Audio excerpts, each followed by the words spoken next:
Broadcasting from the dark corners of the earth, it's Tom Mordred's Midnight Radio. Welcome back, ladies and gentlemen, if there are those out there who are finally settled in. Thank you for joining me tonight. We'll be finishing our book, The Scarlet Gospels. We ended early last night, so tonight we're going to push forward and make sure we finish the book. Before we get into it, I'd like to thank a few of our regular viewers, more specifically The Greater Sin and Pink Shadow 91. You guys have been tuning in regularly, and I thank you for that.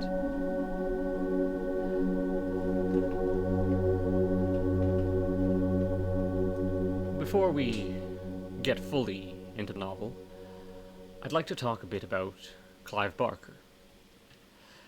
Now, Clive Barker is an English author who rose to prominence in the 1980s due to his series of short stories, The Books of Blood, and particularly a comment from Stephen King, which was, "I've seen the future of horror, and his name is Clive Barker." Clive Barker cites that as a career-making comment. Now, Hellraiser was Clive Barker's first movie, and it was a smash hit. It was modestly budgeted at, I think, about $1 million USA. I don't know if that's compensated for inflation, but regardless, it's not a huge budget for a movie. But with special effects and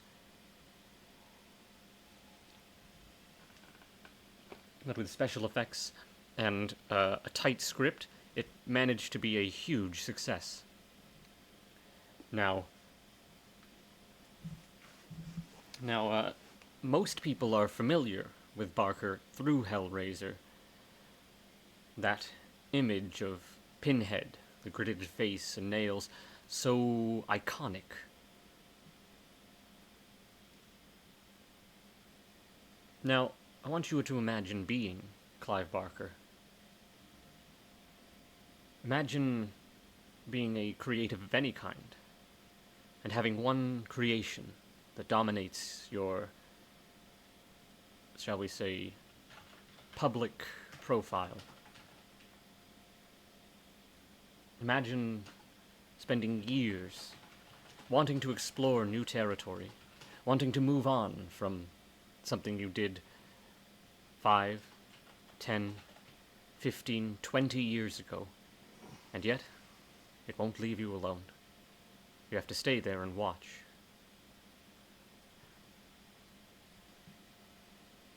I can't speak for Barker in that regard. What I do know is that if I had had that happen to me, I'd probably be very sick of it.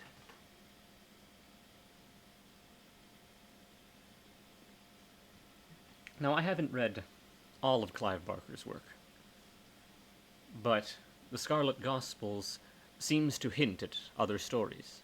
Certainly Harry D'Amour appeared before now. He was in a short story in the Books of Blood.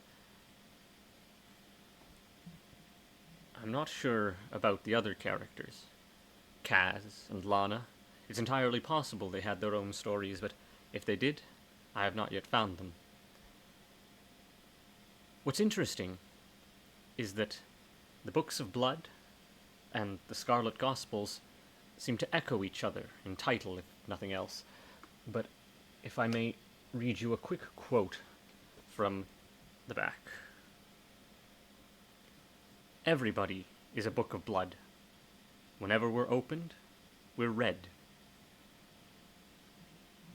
And if you think about that in terms of the Scarlet Gospels, well, I think you can see the parallels for yourself. Now, that's not to say, and I think we can all agree, that Barker hasn't had some tenderness for the character. And certainly, I think there is a certain amount of affection and acknowledgement of the success of the character of the Hell Priest.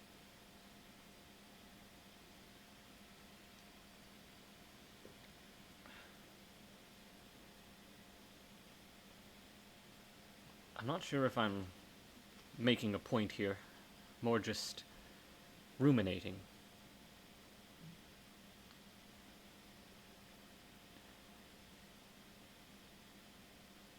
It's difficult to say exactly how Clive, or Mr. Barker, I should say. Saying Clive makes it sound like we're on a first-name basis. And I've never met the man, and likely never will. But it seems to me that Mr. Barker still has that fondness I was talking about, because he still makes an effort to characterize the priest. But I think it's important to note all the other characters around the Hell Priest who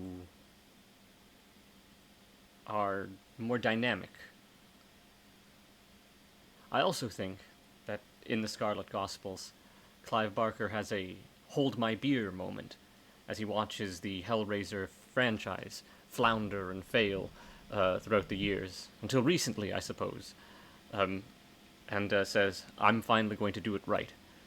And I think, in terms of fear and, shall we say, sexual depravity, or themes of sexual depravity, he has very well illustrated how the Hell Priest should be written? Question mark? I feel like I'm pushing up my faux British accent a bit. I should be real with you guys. That's what people like, right? Real stuff. I also noted that 2 people left the stream as soon as I started. They were just here to watch the pictures and listen to the nice ambient music. But we've got a long way to go, even though we're on the last leg of our journey. So, let's start.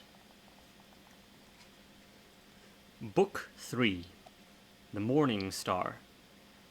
You can't see this, but the Morning Star is spelt mourning as in being sad. We have never heard the devil's side of the story. God wrote all the book.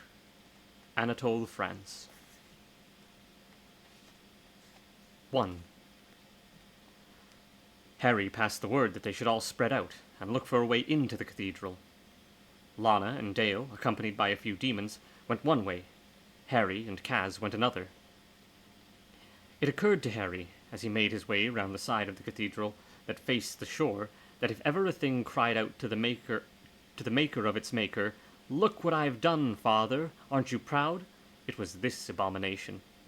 The pleading question, Harry assumed, had remained unanswered. As he searched the cathedral for any type of entrance, the placid waters of the lake were briefly stirred by the Quoto, rolling and raising one of its segmented legs out of the water, to a reminder of its lethal presence. Harry turned his attention from the lake to the cathedral, walking back towards the front of the building, with Kaz shadowing him. "Son of a bitch," Harry said, turning to Kaz. "There's no door on this end." "None that we can see," Kaz said, "but we both know that's not the same thing." "You're so wise, Kaz. Don't mock me, Harold. Next time you need a new tattoo, my hand might slip." "Tell me something, Kaz, old friend," Harry said, changing the subject. "Why would anyone put all this work into something and keep it hidden from everyone?" Kaz looked up at the obscenity and shrugged his shoulders. "Wish I knew." "Yeah," Harry said as he looked up at the heights of the facade. "Maybe there's an opening here. That would make about as much sense as anything else in this godforsaken—" "Damore! Damore!" "That's Lana," said Kaz. "I see her," said Harry. She was sprinting along the beach. "What is it?" Harry yelled to her. Lana yelled a one-word reply. "Door!" The entrance to the cathedral was at the rear of the building. The doors themselves were 15 feet high and made of dark, weathered timber studded with row upon row of nails whose heads were in the form of pyramids. One of the doors was slightly ajar, though nothing of the building's interior was divulged. "Anyone else feel that?" Lana said, touching the back of her neck. "Definitely," Harry nodded. Harry had worried that his tattoos, overwhelmed by the danger around him, had exhausted themselves. But now, as he stood before this immense portal, His gaze tracking back and forth over the flow of designs on the arches, he felt the tattoos twitching with full force. Their warnings would not change anything. He had not gone in search of a door, only to falter at its... Yes, he had not gone in search of a door to only falter at its threshold. "All right," said Harry. "Just so we're clear on this, there are no heroes here. Only dead and not dead. Got it?" "What happens if you die while you're in hell?" Dale asked, starting to crack in the door. What? Oh no, staring at the crack in the door. Hang on, where are my glasses? Sorry, folks. Gotta Windex these things. Getting a little blurry. Alright. "What happens if you die while you're in hell?" Dale asked, staring at the crack in the door. "If you find out," Harry said, "let me know." And so saying, he walked into Lucifer's cathedral.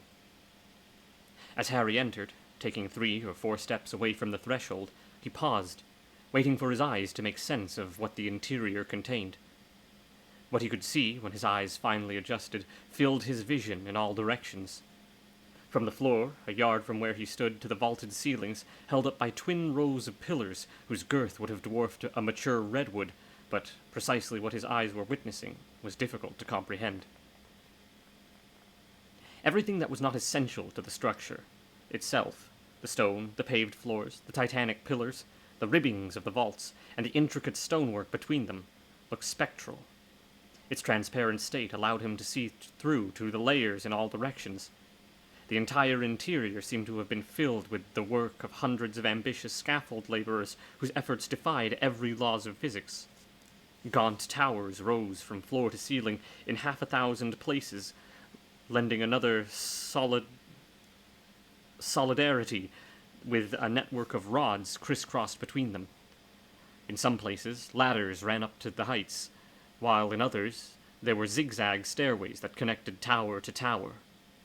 And just as he flattered himself that he was getting some grip on the general design, it threw out some startling surprises. In one place, the scaffolding seemed to have been possessed by thaumaturgic spiders, creating huge vertical webs that strove for elegance but repeatedly lost themselves to chaos. Some were ceaselessly turning spirals, some bearing steps, others bristling with barbs. And all throughout this entire phantasmal interior moved the strangest of machines. Forms that resembled gigantic crystalline human skeletons, wearing translucent shells, turning over and over, some in majestic processions, others with solitary grace.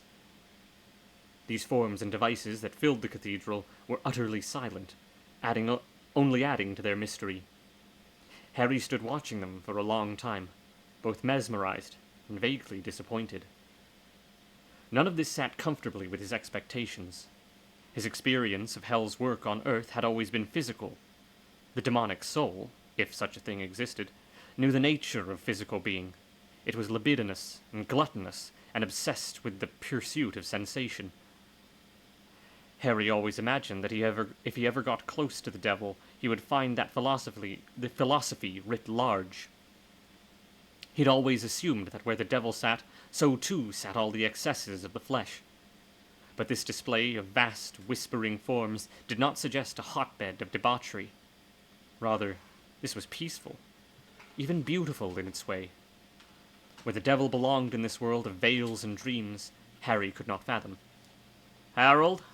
It was Kaz's voice that brought him back. Harry looked down from the machines and saw that all eyes were on him.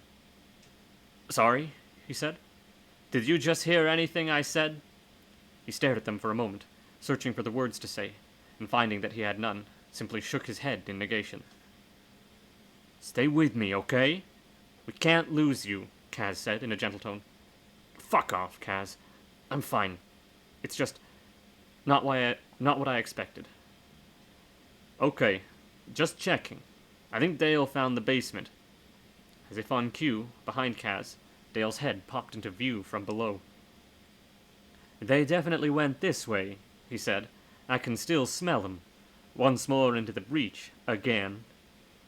"I couldn't have said it better myself," Harry said. "Hang on, Norma. We're almost there. As he spoke, he marched towards the place where Dale's head had emerged.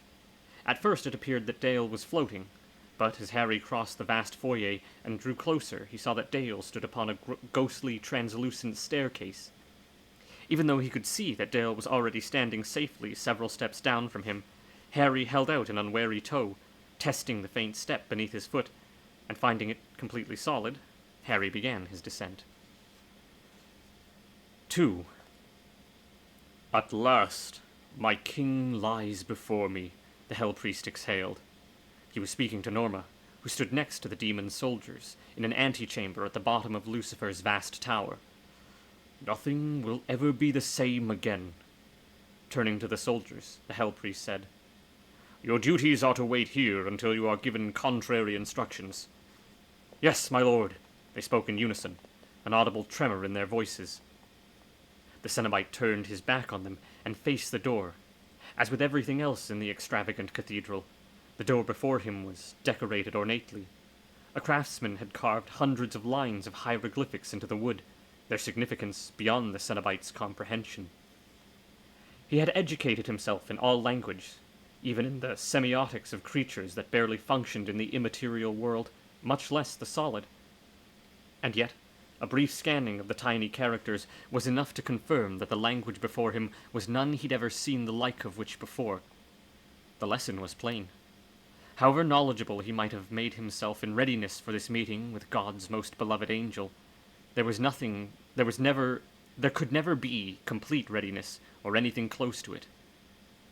The digested contents of all the libraries in all of history would not be preparation enough for the encounter that lay ahead.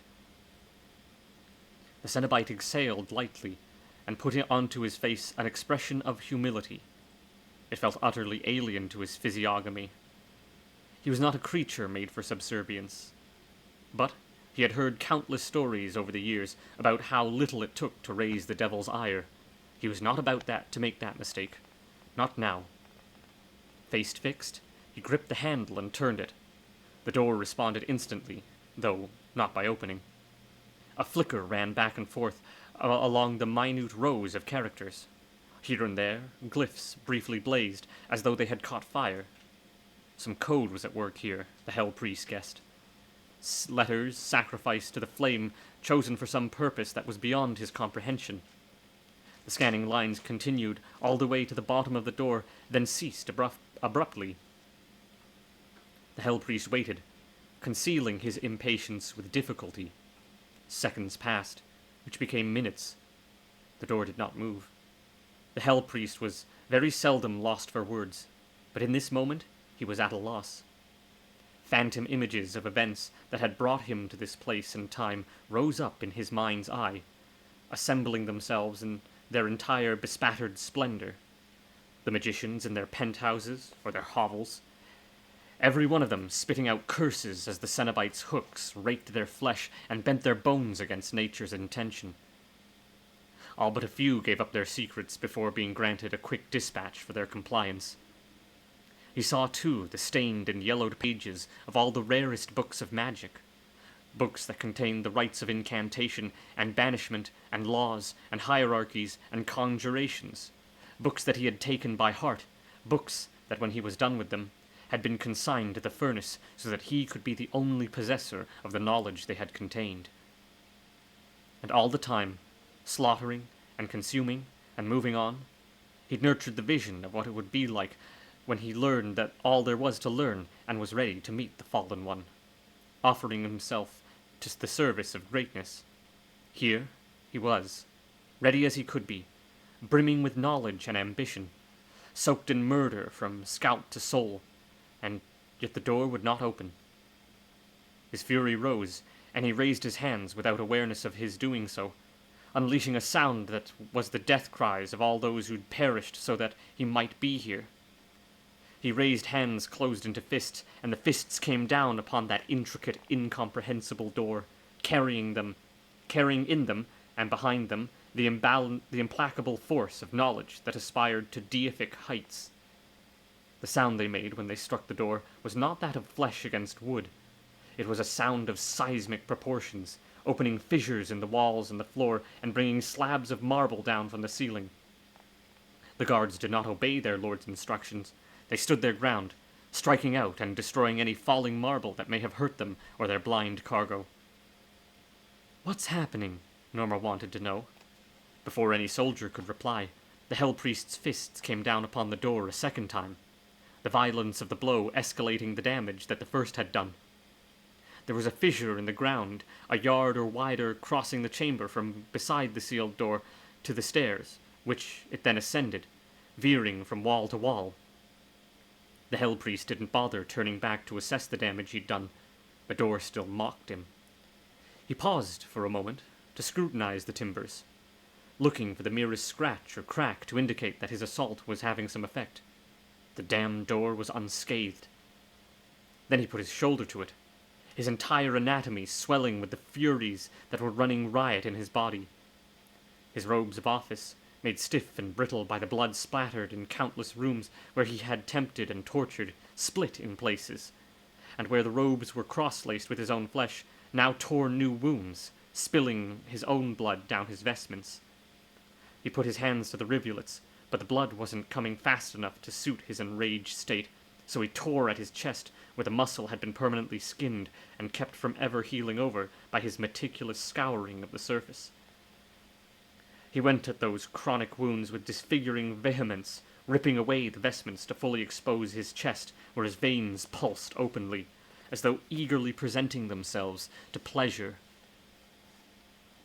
He then pulled away the shreds of leather and tissue that hung over his belt and selected 2 of his short-bladed knives, tools he favored for intimate work on particularly defiant individuals, and for the first time in history, he turned them upon himself, using the hooked blade to flick open the veins and the straight one to simply stab into the muscle and bone, and then drag the blade up and out before stabbing himself again.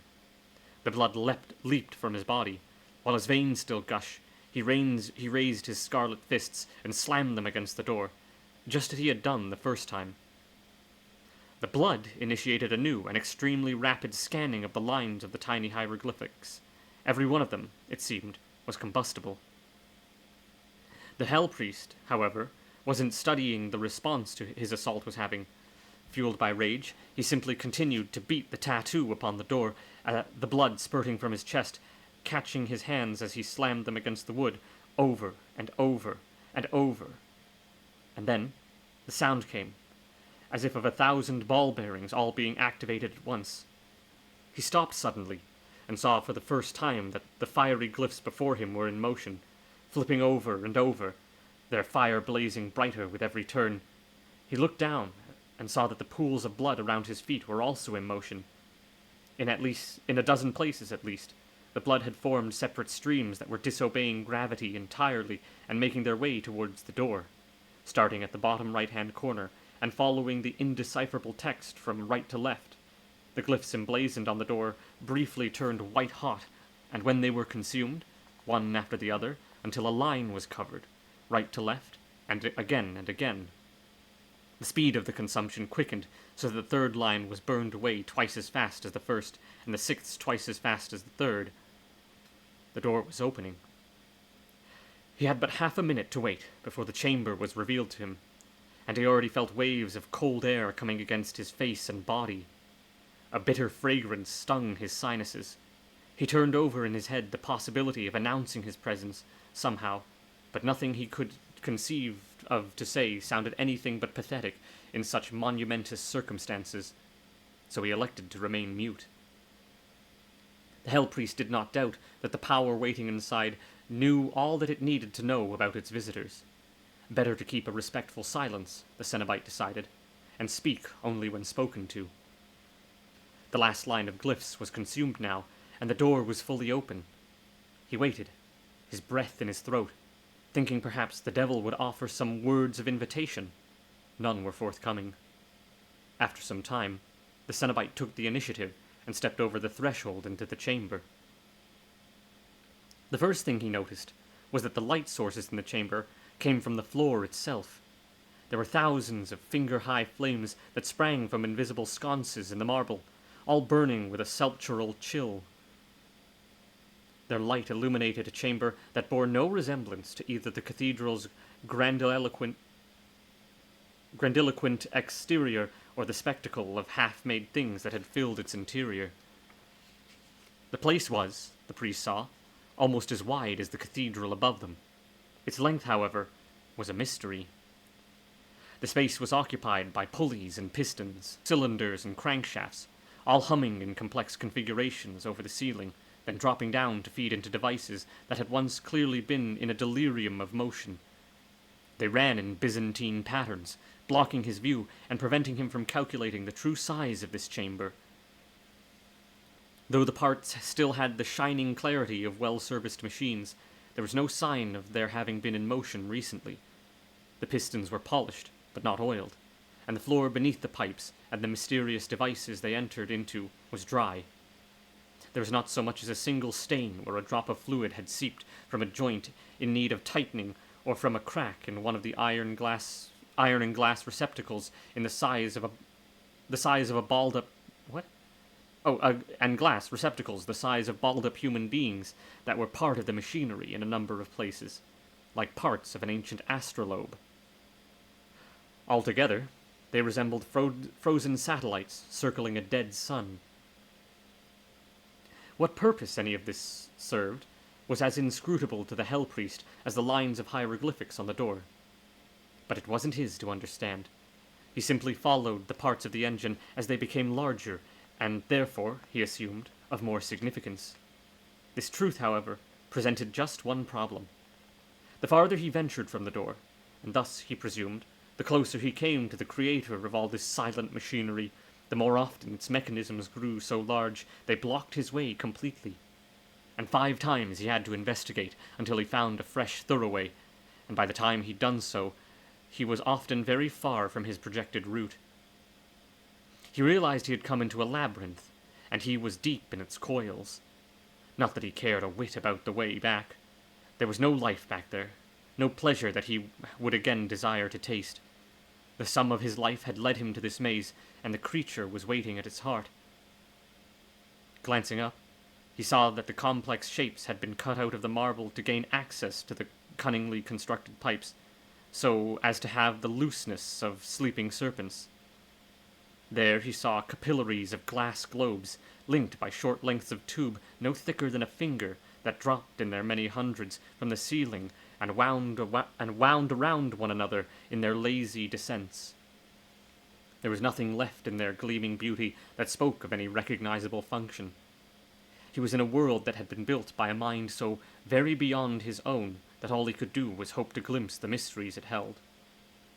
He stopped for a moment or two, just to savor the pleasure that had suddenly suffused him.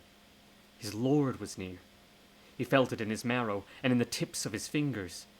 He looked up once more and studied the way to the ducts that led down from the supplementary engines. They were set in the heights of the cathedral and converged, multitudes of beaded pipes and pristine tubes draining together, or so his limited vision suggested, no more than 10 yards from where he stood. Had he ever mastered that most elusive piece of magic, which allowed its wielder to pass unharmed through solid matter, he would have walked directly to the part of the convergence where surely his host waited, watching remotely, no doubt, to see if the trespasser could prove himself a worthy audience member by getting to the heart of the quieted engines. What would happen then, when he finally reached the throne of his lord? Would a whispered word from the Creator set these immense engines into motion, and he be rewarded for his tenacity and his ruthlessness by being shown the devil's masterpiece at work? He fixed his eyes on the converging arteries and picked up his pace, made his way towards a spot above which they collected. A turn, another turn, and yet another. The labyrinth teased him with his wiles even now, so close until he turned the last corner and found his journey was at its end. 3. Harry reached the last step that stood before the Hell Priest's masterwork, the shattered remains of the door to Lucifer's bunker. Lana followed shortly after, with Kaz and Dale last to arrive. They were all privy to the same sight. Something had broken the marbled floor and ceiling wide open just 20 yards from where they had set foot. Cracks spreading out in all directions, some of them reaching far enough to zigzag under the very feet of the weary travelers. "What the fuck happened here?" Harry said. At Harry's words, a beleaguered voice called out from within the chamber. "Harry? Is that you?" "Norma!" Harry shouted. "Norma! My God, girl! Where are you?" Kaz said. Norma appeared in the doorway, clutching its frame for support. "Oh, my stars," she said. "It's you! I didn't believe it, but it is." Harry stopped when he saw her state. Though Felixson's magical working had taken away the pain, they'd done little to heal her broken body, which was now a mass of purpled bruises and weeping wounds. "Jesus Christ! What, did he do this to you? I'll fucking kill... Harry, just hug me, you fool." He did. "We're gonna get the fuck out of here. Where's Pin?" From the dusty shadows behind her stepped the tallest, broadest demons Harry had ever laid eyes upon. Hell's soldiers. Harry reached for his gun. Kaz, Dale, and Lana, equally alarmed at the sight of the massive guards, all made for their weapons. "Norma," Harry said, "behind you." "Harry D'Amour, don't you touch that weapon," she chided. "I wouldn't be here if they hadn't carried me and protected me. There will be no fight here. I forbid it, you hear me?" "Norma," Harry said, his distaste for the situation evident in the way he said her name. "I mean it, Harry," she said as she gestured towards the biggest demon of the bunch. "Konachi, this is the man I told you about," she said, then turning to the detective.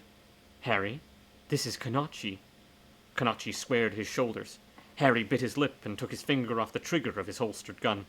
He pointed at the giant demons and said, "I just want you to know, if she hadn't said what she just said, you wouldn't exist right now." The demons stood their ground, motionless. Konachi cracked his knuckles, the bones inside his massive hands popping so loudly the din bounced off the walls of the entryway. "Okay," Harry said, looking back at his group. "Everyone make sure Norma gets out of here safely." "She goes nowhere," Konachi said. Harry turned toward the soldier, staring intently at him, while speaking to Norma. "I thought you said these guys were team players, Norma. We're not leaving without you, so tell this fucking mountain to move, or else we will move the fucking mountain." "Don't threaten me," the demon wormed. "I have orders from my lord. A soldier never leaves his post." Norma turned to Konachi, laying a gentle hand on his bulbous, veiny forearm. "I have to go now. Thank you for keeping me safe. Thank you all. But your lord said for you to stay here, not me." The other soldiers attempted to protest, but that was as far as they ever got. Norma closed her eyes, and when she did, they fell asleep, dead away. "Holy shit, Norma," Kaz said. "I never knew you could do that." "The old girl still has some tricks up her sleeve," Norma said. "I just wish it would have worked on their lord. We could have ended this fiasco a long time ago. But my God, he's got power." "Where is he, Norma?" Harry said. Norma turned, and with a graceful gesture of her hand, indicated the priest's location inside the chamber. "Right," Harry said. "Norma, you go with Kaz, Lana, and Dale." "Harry, don't. Let's leave together." "I can't," Harry said. "Seriously, Harold?" Kaz said. "Leave him. Let's get the fuck out of here." Harry gazed into Lucifer's chamber. "I have to see," he said. "No," Dale said. "You have to watch." "Just go," Harry said. "I'll be okay." Norma kissed Harry on the cheek, then turned to the harrowers who began ushering her up the stairs. "You better fucking come back," Kaz said. "If you do," Lana said, "I want details." "That makes one of us," Dale said. "I already have enough terrors in my head to keep me rich in nightmares for 2 lifetimes. See you upstairs, Harry. Hopefully literally. Maybe metaphorically."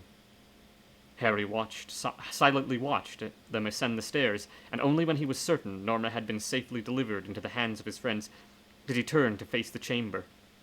He took a deep breath, then stepped into the room where he would meet the devil face to face. Harry walked through the maze of technology that was laid out in the vast chamber. His tattoos pulsed as he went, guiding their wearer through the warren of potentially lethal machinery. Slowly, he wove, the sweat beading on his forehead and dripping down the sides of his face. He wondered if he had ever reached the end. As his tattoos led him through the industrial monstrosity that was this room, his thoughts began to wander. This whole damn thing had started with a puzzle. the simplest of inventions the simple invention of a humble toy maker, and ever since that moment, Harry's life had been a series of puzzles, mazes, and labyrinths, some physical, some mental, but all challenging beyond belief. He hoped, after this incident, however it would end, that he would at least be spared from having to solve any more puzzles for a long time to come. And with that thought, Harry's tattoos led him round the final bend. There the Hell Priest stood in front of him, and in front of the Hell Priest, seated on a marble throne, sat the Lord of Hell himself. His robes were white, his skin a mass of purple blotches and yellow stains. His eyes were open, but they saw nothing. "Dead," the Hell Priest said. "The Lord of Hell is dead." 4. Harry moved closer. As he studied the motionless body, it became apparent that the throne upon which the devil sat was, for all its fine carving, nothing more than an elaborate death chair. Harry saw now that the machinery through which he had found his way all led ultimately to this fatal throne. The entire room had been set up to activate a fan of spear-length blades arranged like the feathers of a peacock's tail. These blades had entered the devil from left, right, and directly below him, and summarily exited him in perfect symmetry. The blades were close to one another, and immaculately positioned so that 17 blades alone emerged from his head, their bright array forming a gruesome halo that stood 7 or 8 inches off the devil's skull. Blood ran down over his face from the 17 wounds, dried into purple stains on the curls of his pale blonde hair. God, but he had been beautiful. His brow unlined, with almost Slavic features, his cheekbones high, his nose aquiline, and his mouth serene and sensual in equal measure. It was slightly open, as though he might have loosed one last sigh when the suicide machine drove its armory of weapons into him. There were mirrored arrangements of blades all around his body as well, entering through slits in the marble throne. They pierced his corpse on one side and emerged in the opposite, the glinting, narrow spearheads seeming to surround his form with signs of glorification, even in death. There was blood from each of these wounds, many wounds too, of course, which had soaked into his once pristine robes, the stains a bright purple in the whiteness of the weave. "How long?" Harry said. "There is no knowing," the Hell Priest replied. 1,000 days, 1,000 years. The flesh of an angel never decays." "Did you know?" "No. I expected. A mind turned inward for centuries, wholly in search of divinity. In a word, greatness. Yes, he had seen it, and known it, and been its most beloved. But losing that was more than he could bear. I thought he'd seek the Maker's mark inside of himself, and take comfort in its presence. But instead, this." "Why the elaborate suicide?" Harry asked, gesturing to the surroundings. "The Lord God is a vengeful God. Lucifer's death sentence was life everlasting. He was beyond death. He found a means to trick his way past immortality." As he spoke, the Hell Priest stepped onto the dais and around the side of the throne, where he reached out and seized hold of one of the ends of the spears that transfixed Lucifer's corpse.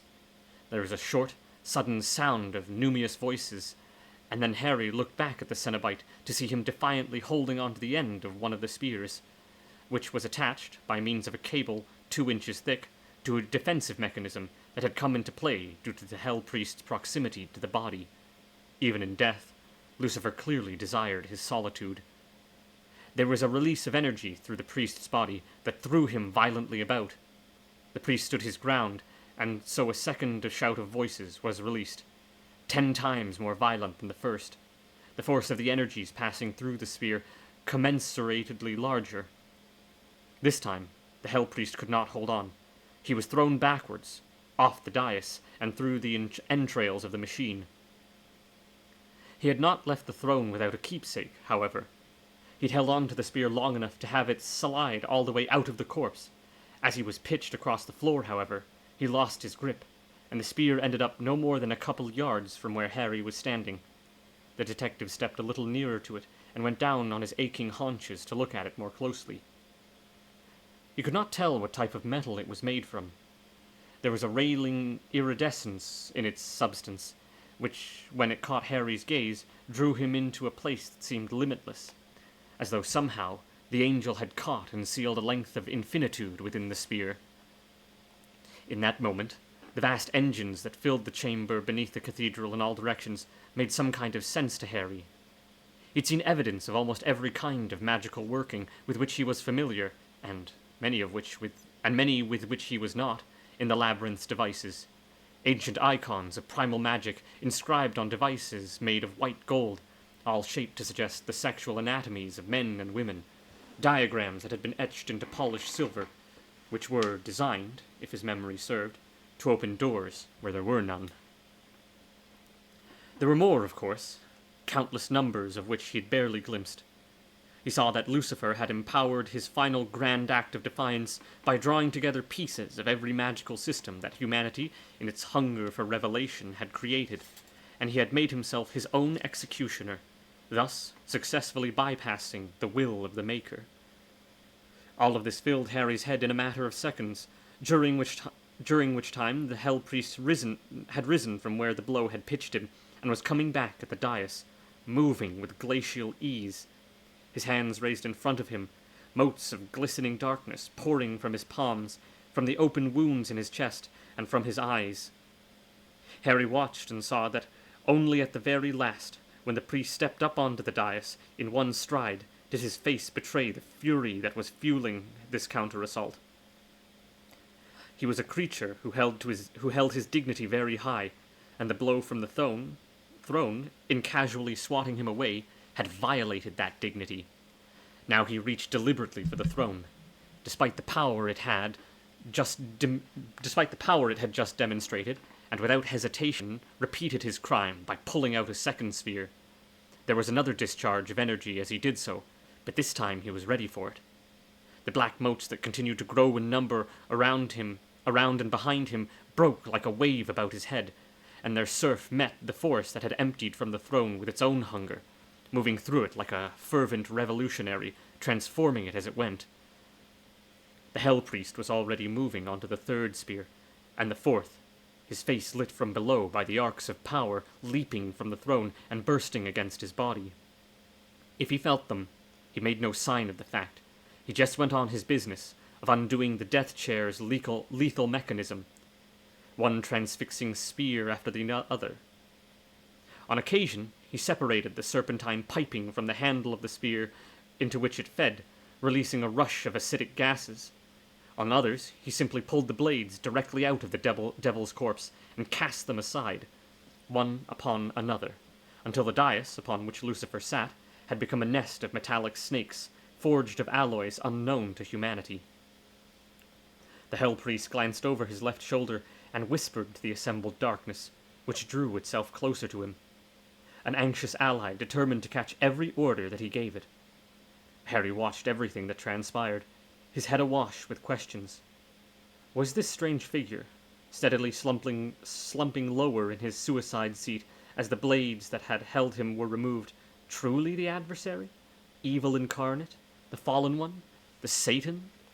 He looked too pitifully human sitting there on his death throne.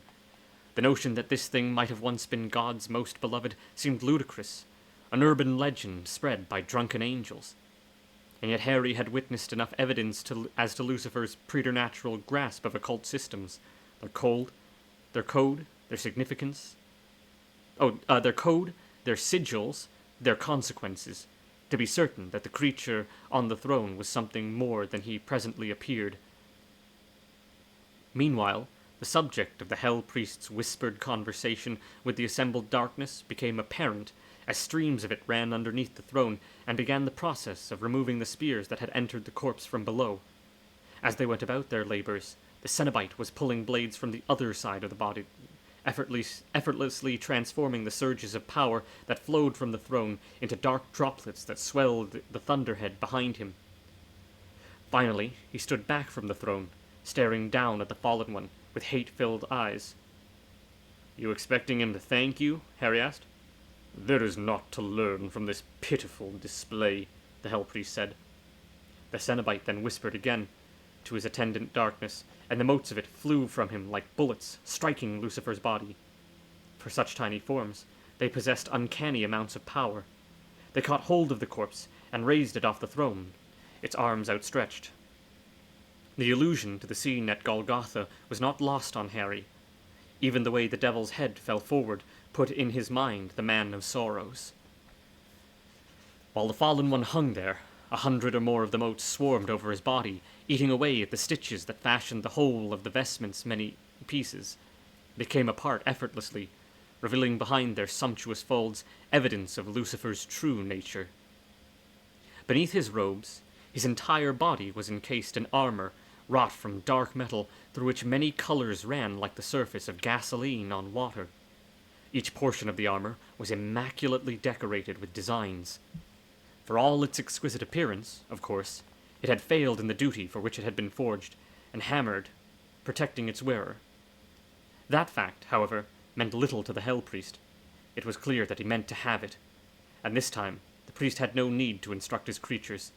They understood his will perfectly. While Lucifer's body hung before the killing seat, the armor was removed, piece by piece, from his pale, lithe body.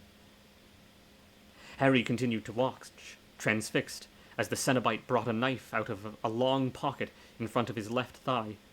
It was nothing like the other instruments of torture he'd worn on his belt. For one thing, it was a much bigger blade, and for another, it wasn't caked in blood and chunks of decaying flesh.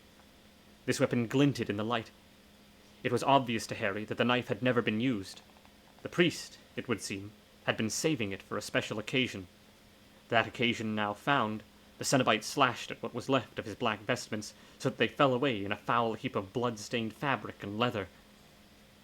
He was a patchwork of scars and abrasions, his body resembling, absurd as it seemed, the wall of a cell where countless crazed, raging souls had been incarcerated and all left marks of their presence there. Scratches, designs, numbers, faces, there wasn't an inch of the Cenobite's nakedness that did not reveal some piece of testament. He glanced at Harry in this brief moment. Angels have a perfect anatomy, the priest offered. Few of us are blessed with such a gift. The priest then raised the virgin knife and shaved away an inch, perhaps an inch and a half, of the already skinned muscle of his chest. It curled before his blade, offering itself without any protest. The layer of pulpy fat, dark yellow, the muscle beneath, gray thanks to his bloodletting. Realizing, halfway through, that the cut was not going to be deep enough to expose the bone, he left off and went for a second slice, which exposed his sternum and a portion of his ribs. Harry saw that the Cenobite's bones, too, had been subjected to the questionable horrors of being scratched and abscribed in the same fashion as his skin. How that had been achieved was something Harry was neither equipped nor instructed to answer. All he could do was that which the Hell Priest had asked of him: watch. And watch he did. The Hell Priest continued to saw through the flesh of his chest and down to his abdomen, opening areas of bleeding muscle with every fresh descent of the blade. At his navel, he finally cut the lengthy flank of skin free, and it dropped to the ground in front of him. The Hell Priest feigned indifference, but beads of sweat stood out on his face, gathering in the grooves of his scars. He took the knife to fold the excess flesh at his hip and cut off a large piece, which was entirely fat. It had barely hit the ground, and he was cutting at the place again, digging deep into the flesh behind the wound he'd already made, using both hands of the knife to make certain the blade kept its course. He came back to the precious cut, a full 2 inches deeper, and was rewarded with the sight of blood spurting forth in tiny geysers, then running down the side of his shin. Once he'd turned the corner of his hip, he stopped, his breathing hard and raw, sweat running freely from the places where his scars carried it to his jawline. The Cenobite then turned away, casting his gaze instead now on the naked Lucifer. Each piece of the devil's armor hung in the air, an arm's length from that portion of anatomy from which it had been removed. To Harry's eye, there was a formal beauty in this, the corpse and its armor entirely static. As Harry marveled, the Cenobite continued his brutal effort of making adjustments to his own flesh so as to fit the devil's suit. First a slice off his other hip, then down to the red meat, then up to his arms, slicing away at the flesh at the back of his triceps, and passing the knife from left hand to right hand and back again, cutting effortlessly with either. The area around his feet looked like the floor of a butcher's store. Cobs and slices of fatty meat were scattered everywhere. Finally, it seemed, the priest was satisfied. He let the knife drop among the scraps and hackings, and then opened his arms, mirroring the position of the Lord of Hell. "The king is dead," said the Cenobite. "Long live the king." "Oh shit," Harry said. Watching the insanity before him unfold, Harry suddenly heard Dale's voice echoing in his ears. "Watchin' isn't the same thing as seein'." Harry had spent a lifetime looking. He had watched as Scummy had been burned alive. He had watched a crazed cult leader slaughter his entire congregation, and he had watched a demon drag his friends to hell. Now, Harry realized with terrifying clarity that he no longer wished to be the witness of such sights. This was not the world in which he belonged. Though hell had come calling on more than one occasion, Harry had always dodged its grip and lived to fight another day. Today, he determined, should be no different. The gripping curiosity to see what came next left Harry in an instant, and he decided then it might be a good time to start running. 5. Harry, running as fast as he could, drew closer to the room's exit when an unsettling din began to fill the room. It was a sound that was difficult to make sense of, drumming that had no real rhythm, but came and went first from one side of the cathedral vaults and then the other. Harry didn't let it slow him down. As is often the case, the way back proved a far simpler task. In no time at all, Harry had navigated his way back to the antechamber at the bottom of the stairs. But, with the terrible din overhead, Harry could hardly feel victorious. He had left his friends in the hopes of keeping them safe. He now hoped, with all his might, that he hadn't jumped out of hell's frying pan and straight into the fire. Harry climbed the stairs, preparing himself as best he could for what lay at the top.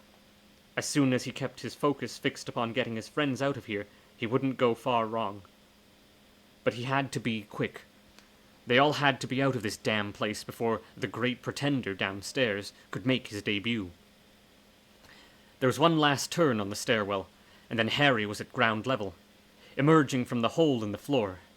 Harry saw his friend standing with the Azil at one end of the cathedral, waiting patiently in front of the door. "Run!" Harry shouted. "Everyone fucking run!" All eyes turned towards Harry, who was winding his way through the forest of phantom forms that thronged the interior. "Harry!" Norma shouted. "It's all over." "That's why we need to move. Quick." "No, Harold. It's bad." "I fucking know it's bad," Harry said. "You're not listening to me." Nobody moved an inch as Harry reached his friends, and running past them, grabbed hold of the ornate polished handles of the door to the cathedral. "Harry, you're not listening." "No," Harry replied, flinging the door opening. "You're not listening. I said—" Whatever words he'd intended to press past his lips evaporated like water on the desert floor. Harry's eyes widened when he saw what lay outside. As quickly as he opened the door, it was slammed with twice the speed, Harry pressing his back to it in panic. "There's an army of demons out there," he said. It was then he realized what the source of the terrible din was. Dale grabbed Kaz's arm out of fear. Kaz put an arm around him in an effort to provide comfort. "Where the fuck did they come from?" Harry said. "Hell, I'd guess they're all calling for the priest to give himself up." Hell, I'd guess. And they're all calling for the priest to give himself up," Dale said. "Okay, they're not here for us," Harry said to himself. "This could work." "Work?" Lana said. "Are you completely out of your fucking skull?" "That's beside the point. We have a very big problem in the basement, and there's an army outside that wants to take care of that problem. The biggest issue is now that we've had the misfortune of being stuck directly between these two fucking obstacles. So all we need to do is step aside and let them cancel each other out." "Not your best strategy, Harold," Kaz said. "Harry's right," Norma said. "This fight ain't ours to stop." And then, as if on cue, A series of loud cracks came from under the spot where they all stood, the slabs of marble fracturing beneath their feet. "Fuck me," Harry said. "That'll be King Pinfuck. Listen, the ground's going to give any minute. We need to get out of sight and let whatever's going to happen, happen. The floor will be stronger close to the wall. Let's move." He barked orders while leading his group to a side of the cathedral behind two large pillars. By the time they'd reached the pillar nearest to them, the floor was solid beneath their feet. The din of the approaching army seemed to be coming from both sides of the cathedral. Harry knew that at any minute they would be sharing this ground with a great weight of unholy flesh. He just hoped his friends would survive the fallout. 6. The assembly of demons burst into the cathedral with a mingling of veneration and terror. The fog that had concealed most of the building from the outside had left them unprepared for the scale of what awaited them inside. In response, some were so overwhelmed they lost all control over their bodily functions. Others dropped to their knees, or fell face down on the slabs, reciting prayers in countless tongues, some simply repeating the same entreaty over and over. Harry and company had retreated into the shadows, ready for whatever came their way. Every member of his party knew some powerful defensive trick, which they were all quite ready to unleash if the enemy got too close. But they needn't have worried. The last thing on the mind of this imminent force of demons was a few human interlopers. As the swarms of soldiers filed in, Harry and his friends retreated farther to one of the smaller side chapels, and there they gratefully settled there, watching the number of demons entering the cathedral continuing to swell, the presence of those at the door forcing the pace of the demons that had first entered.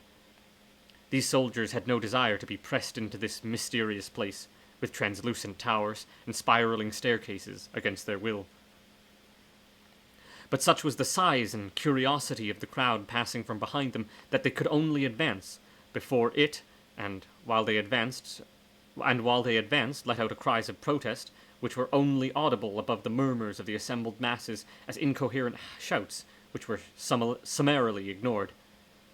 Those who had come into the cathedral were at the head of the crowd, reached into the middle of the structure, where the violence from below had cracked the marble slabs and weakened the floor. The collective weight was more than the compromised slabs could support. There was a series of cracking sounds as the fissures spread across the floor in all directions. Then, dropped away beneath those demons, who were forced to venture over this uncertain ground. The din of their cries was loud enough to draw the attention of the leader of this damnable army. The Unconsumed. He carved his way through the crowd without meeting resistance, and when he reached the front of the horde, the master demon raised his arms, and two blazing spirals of light erupted from his hand, rising into the air a dozen yards above his head, where they burst like vast parasols of iridescent fire, their ridges speeding out past the raw-edged circle of light to burst against the pillars of the wall, whichever they encountered first. The pillars or the walls, whichever they encountered first. The blaze quickly silenced most of the crowd, but it left unrebuked and unhushed the swelling numbers at the beach, all of whom were being pressed from behind by yet more of the Unconsumed shapeless army. A vast throng still streaming over the gargantuan tree which had been laid over the pristine lake, creating a bridge over which they passed.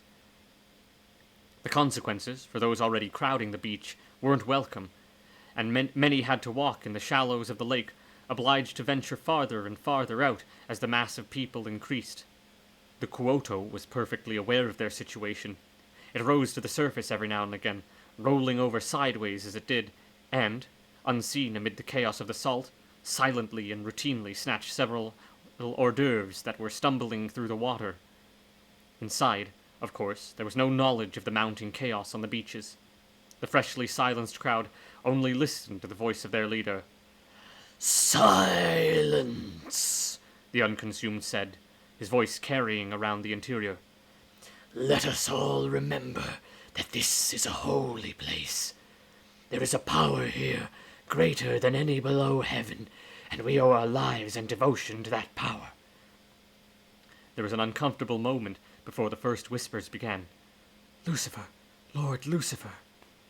At the wall of the cathedral, saved from being crumbled against the great mass of demons who had followed the Unconsumed, Harry, His friends, and a small gathering of demons, watched as the idol of this great crowd, who were by appearance and number members of every conceivable order of demon, spoke to his followers. "I fought for you, brothers and sisters," he said, "when you were taxed, and every cup of marrow you brought to your table was snatched away again, and a great portion of it taken before it was returned. I protested. I wept for you, and begged that your agonies be heard and attended to." He paused, surveying his congregation. "Do you want the truth told? Well," he said. He had dropped his voice low, to a whisper that nevertheless carried with unnatural force across the cathedral, the proof of its reach in the power of the reply which came in all directions. "Yes, yes," the crowd said. "Then I will tell you. Because in the end, like all conspiracies, the answer comes down to one." The word ran murmuring through the huge interior. "One? One! Yes, one criminal who is at the heart of your miseries, all your suffering. One fiend who passed himself off as a minor tempter of souls, all the while laying his plans for the serenity of the state. The chaos in your street, he put it there. Is there nothing to buy at your butcher's but bone and gristle? That is because he sells all the finest meat to humankind, who have a taste for themselves that he has nurtured over the years. You will know his face when you have laid his eyes upon him." "Show us!" came a call from somewhere near the door. It was instantly taken up on all sides. "Show us!" they were demanding over and over again. "Show us! Show us! Show us!" The Unconsumed sent up a plume of flame, its color venomous, the light it shed upon the upturned forces of the demons, illuminating in each evidence of their worst attributes. Their mouths too wide, their eyes tiny darts of malice, or simply offering up wide idiot stares. There were no two faces the same in the many thousands that were illuminated. Each was grotesquely perfected by their revealing light, their ambitions gorged with their joyless faces and burning in their crazed eyes. The flame the Unconsumed had sent up had virtually silenced the mob inside the cathedral, though those outside the entrance continued to bellow and howl. "Forget them," the Unconsumed said. "They'll have their moment, when I choose and not before. But now, you have asked me to show you the felon who masterminded the many crimes against you, and you shall see him. The villain murdered his entire order. Left a high priest in ruin, he will elude us no more." He threw another of flame into the air above his head, where it hung for a moment before plunging back past him, past the platform on which he stood, and down through the gasping marble slabs and onto the secret space below. Taking his time, so as to squeeze as much drama as possible from the situation, he turned and took a step back from the edge of his platform. "In here, comrades, is the felon, the thief, the destroyer.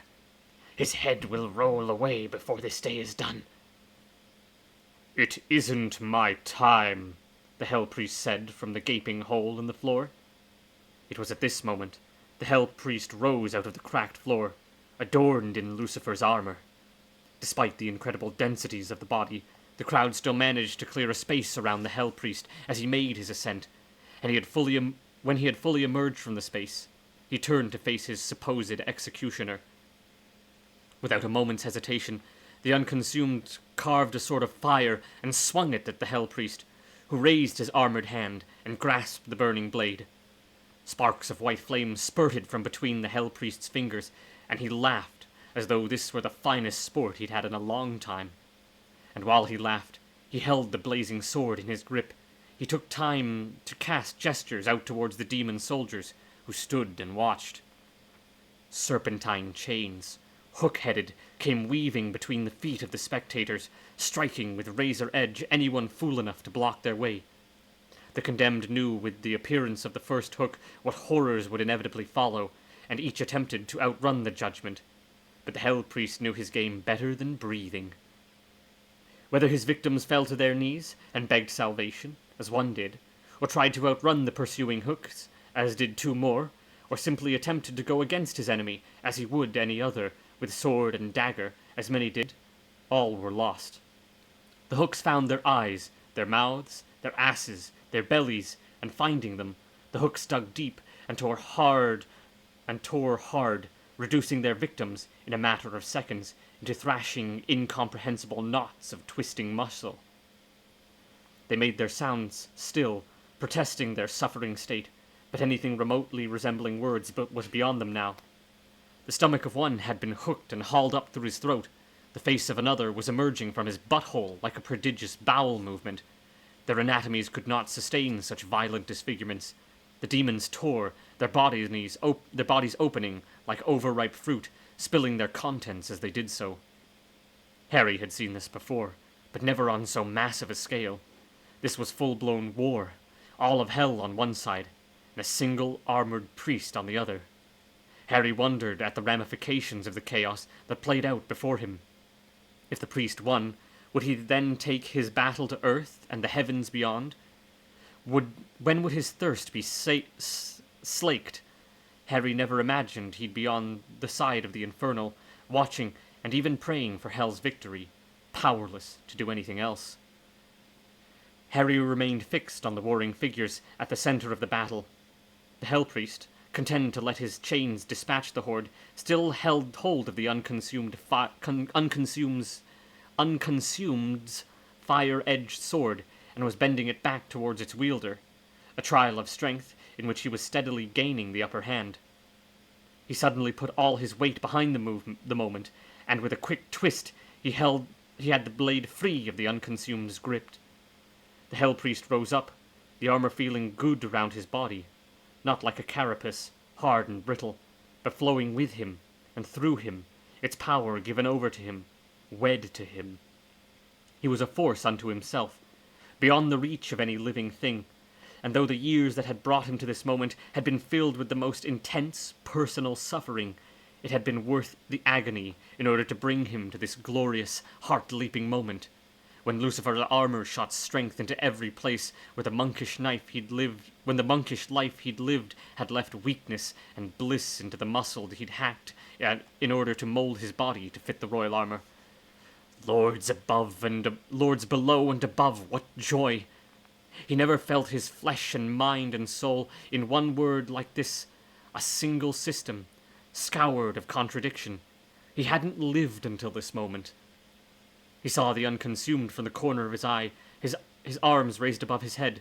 Two more swords were being etched out of the incandescent air above the demon's fists, streams of raw lava stuff dropping from their blazing length and spreading over the fractured marble floor.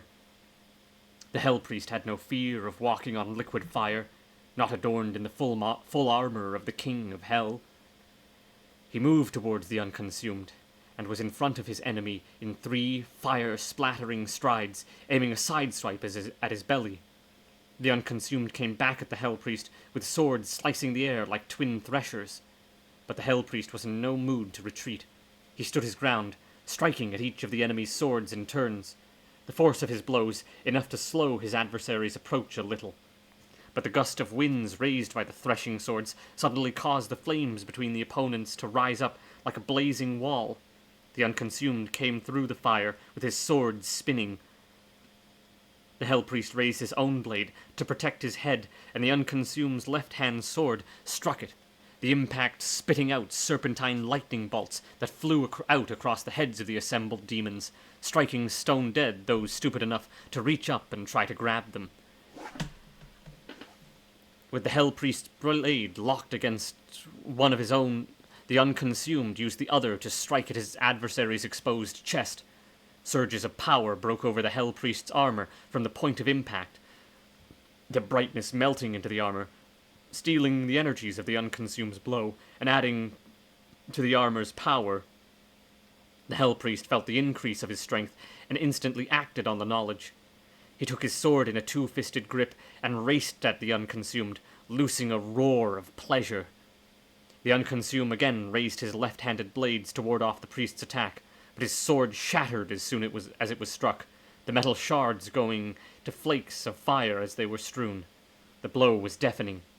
Every creature in the foyer who had not met an untimely death watched the Unconsumed as he staggered back and gaped at the Cenobite who stood before him. "What is this magic?" the Unconsumed asked, his voice quivering with cowardice at the prospect of an unfair fight. "The crown jewels of hell," the Cenobite said. "It can't be." "Oh, but it is." The Unconsumed took several backward steps away from the Cenobite. Quickly, he turned to his soldiers, and showering his lips with spittle, howled, "This is the enemy of hell. He will bring you all to dust if you do not act against him now. I have seen visions. Save hell before he unmakes us all." His words died into darkness, leaving the air empty. "Visions?" the Hell Priest said as he approached the Unconsumed. "I have seen your ambitions, priest," the Unconsumed said, staggering back. "You couldn't possibly," the Cenobite said. Then, turning to the soldiers, he gestured to his suit of arms. "The armor I wear is a gift from Lucifer, who is reborn in me. My authority is now absolute. My word is now law." "Madness," said the Unconsumed. "Soldiers, this is your hour.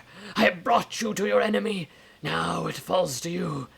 You must take him out of this sacred place and tear him to pieces. Don't listen to his lies. He's afraid of you. Don't you see that? You have righteousness on your side, and he has nothing. Nothing. He came here only to steal our Lord Lucifer.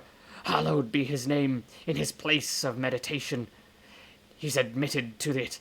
The armor belongs to the Morning Star, and I believe our Lord would be bountiful in his thankfulness were you to tear it from this vile thief's back." The Unconsumed speech worked. The crowd roared an immediate "Aye!" and as they did so, the Unconsumed drove the point of his blade into a conflagration above his head. It instantly refracted the light in a blazing show that spat incandescence out across the length and breadth of the cathedral's foyer. The single booming "Aye!" became stronger as the beams exploded against the stone walls, blowing ragged holes in them, none of them less than 10 feet across, many twice as that. "Enter all," the Unconsumed yelled. His voice possessed a magnitude that carried his words to the hordes cramming the beach and the building. "And destroy." Harry and his friends retreated farther into the shadows as tens of thousands of demons who'd been denied access seethed in through the ruptured walls, their bony backs all pressing together, resembling a streaming of cockroaches, bubbling as they climbed over one another and dropped into the morass of those who'd climbed onto the ledge and fallen over the other side ahead of them. This mad flood of invading demons filled up a space that was not meant to hold more than a fraction of the crowd, their rage fueled by a visionary hunger to be at the heart of this baptism that they had glimpsed in their dreams all their lives. "Aye!" they had screamed. "Aye to the blood and to the light! Aye to martyrdom, if that was the price to be paid of their presence here." The Hell Priest knew that he had a chamber the size of a small nation to witness to, and that he knew there was a sight that would bring an end to all this spiraling insanity that had been set in motion by the Unconsumed. Let them have proof that the great Lord was not meditating from below. Let them see for themselves. "Gaze upon the fallen fruit," the Cenobite shouted. "Your glorious leader talks of Lucifer's eternal meditation on the nature of sin. Your glorious leader has deceived you. I shall show you the angel Lucifer in all his soiled glory." He threw a gesture of force to the ground, which opened beneath him, taking out 100 or so soldiers with it. Then he descended, for no more than a few seconds, and rose into view again, with Lucifer's corpse held limp in one hand. It was a pitiful sight, hanging from the Hell Priest's grip, a sack of broken bones with a grainy grey face clipped from the Book of Atrocities, eyes sunken in, mouth gaping, nose crushed against his face so that it was little more than 2 holes. "This," the Hell Priest said, his voice once again the raw, intimate whisper that was audible to those who were assembled there, "is the Lord for whom you fight." He rose as he spoke, climbing effortlessly through the thickening soup of stale and sour that was the air until he was perhaps 20 feet above the crowd. There he turned and let go of the corpse, which tumbled back down the flame-licked dais, through the hole the Hell Priest had used for his descent, and out of sight.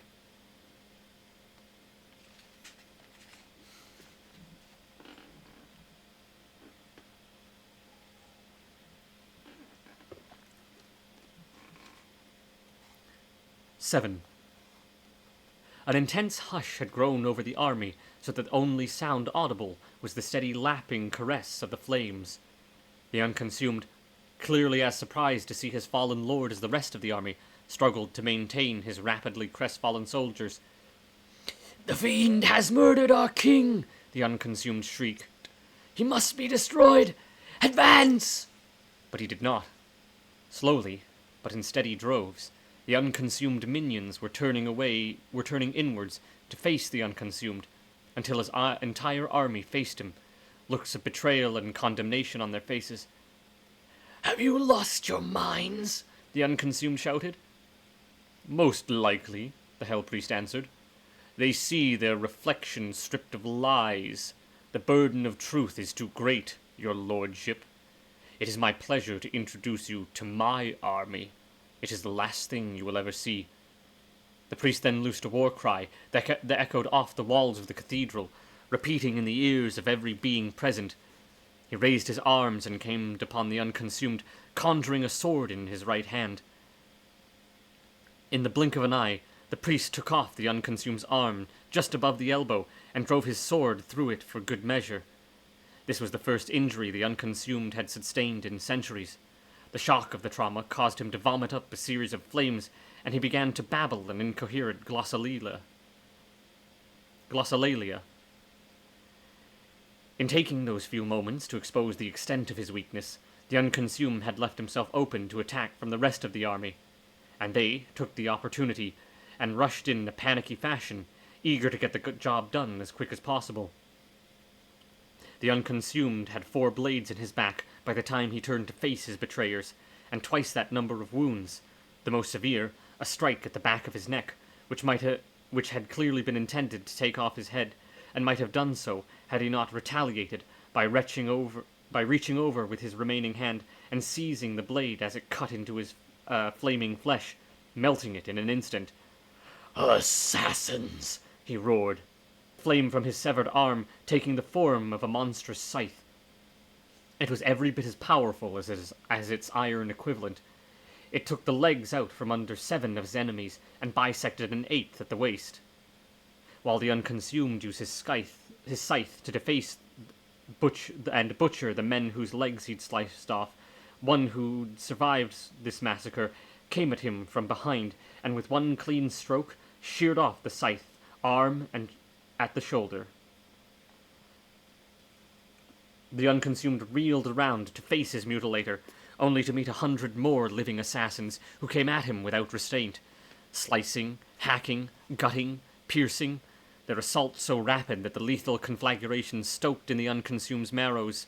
Fires that would have made ash of his assassins in a heartbeat were never unleashed. The rest was just a graceless, joyless unmaking, the thing on its knees, the thing dropping to one surviving arm, then down to its elbow, then down onto its side, barely distinguishable from the furnace litter of burning legs, and 2 pieces of his own arm, also burning, and from everything now a greasy black smoke rising up, which smelled to Harry, when the smoke reached him, like a heap of burning trash. "And so it ends," the Hell Priest said. "I have had a vision these many years, that when I had readied myself in every way I knew, I would lead an army out of the abyss which we have suffered for the sins of the fallen one." He tapped his brow. "In here are the great workings that once belonged to the magicians of the overworld. They did not surrender them lightly. Many fought me bitterly. I was not impatient. I knew this day would come in the fullness of time, and my duty was to come to you on that day with every power our adversaries had owned in my head. With the knowledge I own, I could kill the world 10,000 times, and raise it again 10,000 more, and never once repeat the same trick. So now, the road divides. I have pieces of this magic to give those who will come to me, who will join me as we lead the lambs to their slaughter. The response from the crowd was like the sound of some vast, primal animal roaring as it woke. The army unleashed its primal cry. A veil of shadow rose up from the hole in the cathedral floor and the fractured ground beyond it. It rose into the air behind the Hell Priest, some portions of it climbing faster than others, shedding a darkening dust as they did so. The sight had not been missed by the demons in the cathedral. At first they had assumed it to be another conjuration of their new and glorious leader, but the confident shouts of their assumption soon gave way to superstitious murmurs as the shadow curtain continued to climb. It shed dust, spreading the message as every one of the flames atop the torches gathered was extinguished, and the smoke of their dying adding to the sum of shadows that thickened the air. "What impotent magic is this?" the Hell Priest said, as the shadows were overtaking the cathedral. They rose all the way to the ceiling, and spread to either wall until there was nothing to illuminate the interior except for the last embers of the dying fire. And even they were gone, then even they were gone, and the cathedral was a night within a night from end to end. The demons began to voice their doubts. "Lord, speak to us," one called, and another, "Is this a test of our faith?" "I have faith, Lord," 1,000 murmured. "Yes, we all have faith. Take it away, Lord, it blinds us." The cries from the crowd stopped suddenly when a flicker of lightning came from the darkness behind the platform, and with it a voice, great and resonant. "Who has defiled my sanctuary?" the voice said, and the veil of darkness was lifted. 8. The illuminated figure of Lucifer stood naked in the air. It was an extraordinary sight. Harry was astonished to see, now that the King of Hell no longer sat bowed and broken, he stood easily 8 feet tall.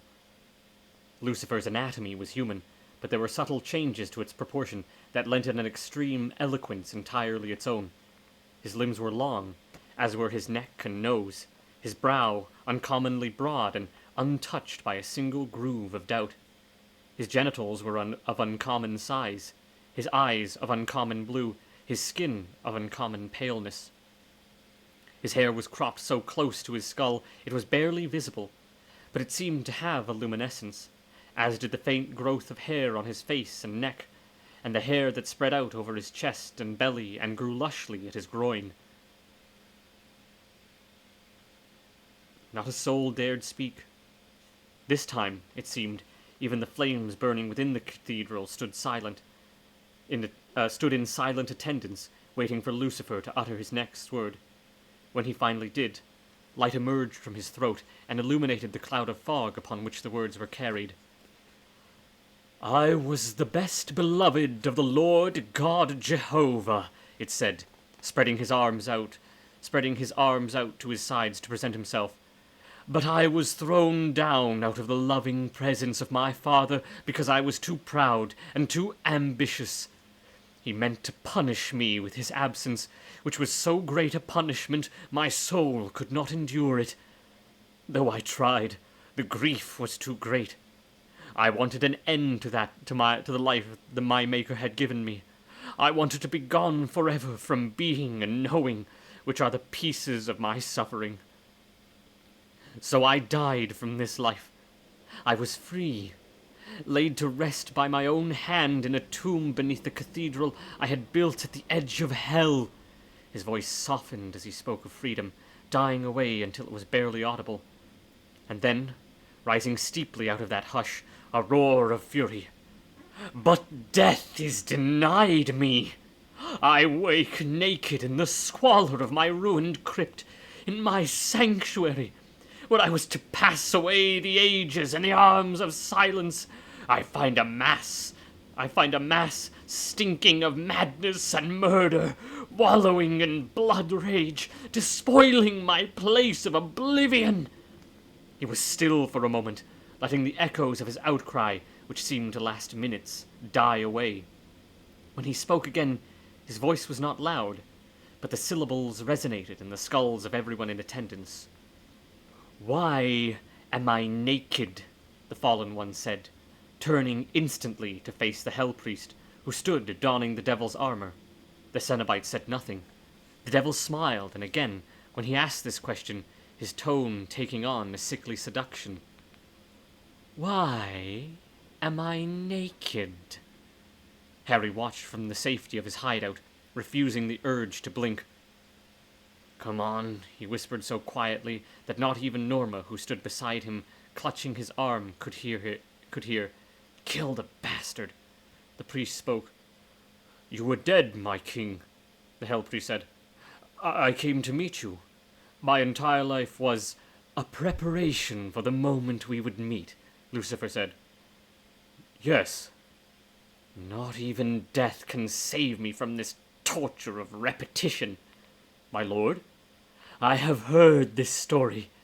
I have seen you. I have seen all of you. In countless incarnations," the devil shouted to the crowd who attentively watched his every move. When he spoke again, it was slow and deliberate. "I do not want this anymore." He stepped into the air as he spoke, reaching for the Hell Priest as he did so. But the armor he'd once worn had new allegiances now. It responded to Lucifer's approach by unleashing defensive cords of light that unwove themselves as they struck the newfound enemy. In an instant, the Cenobite's fear evaporated. The suit had accepted him as its owner. His magic was infinitely stronger than it had ever been, and the devil stood before him, naked and wan. The war was not over. The victor had not yet been decided. The Hell Priest took a deep breath, and then uttered the fatal summoning syllables of the 8th engine. "Uz, Ya, I, Al, Ak, Ki, Ut, Tu, Je, Maz, Az, A, Ya, Ne, Ark, Bej, I, Ut, Tu." Barely had the sounds come to a halt, then the power in the words broke up, creating a stench. The stink of life and death rolled into one monstrous river of sentient grease, where the secrets of the world's beginning, and no doubt the secrets of his end, were circling together in the same irresistible liqueur. All planet-killing plagues were here, circling the air around his head.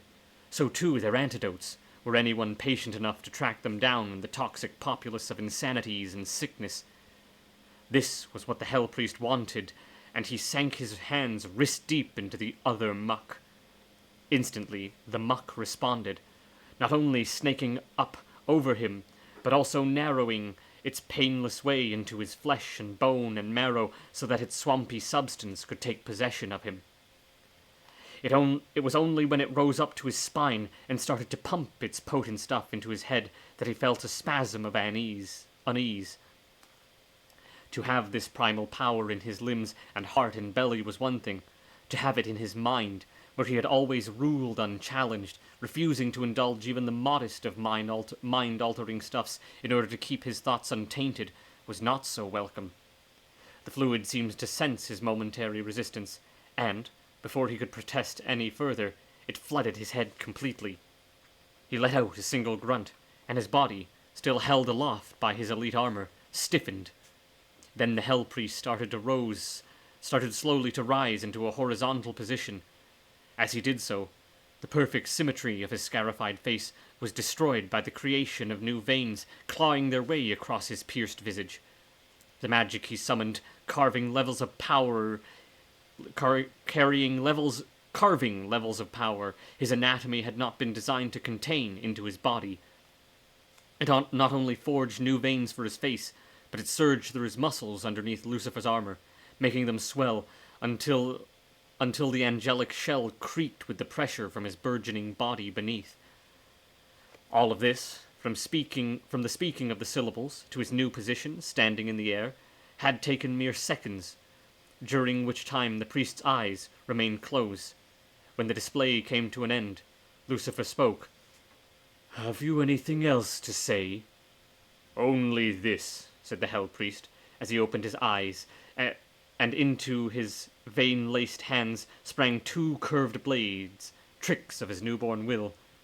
The priest then pitched himself at the one-time King of Hell, and both titans gave free rein to their unrepentant furies. 9. The battlefield inside the cathedral had changed in nature several times.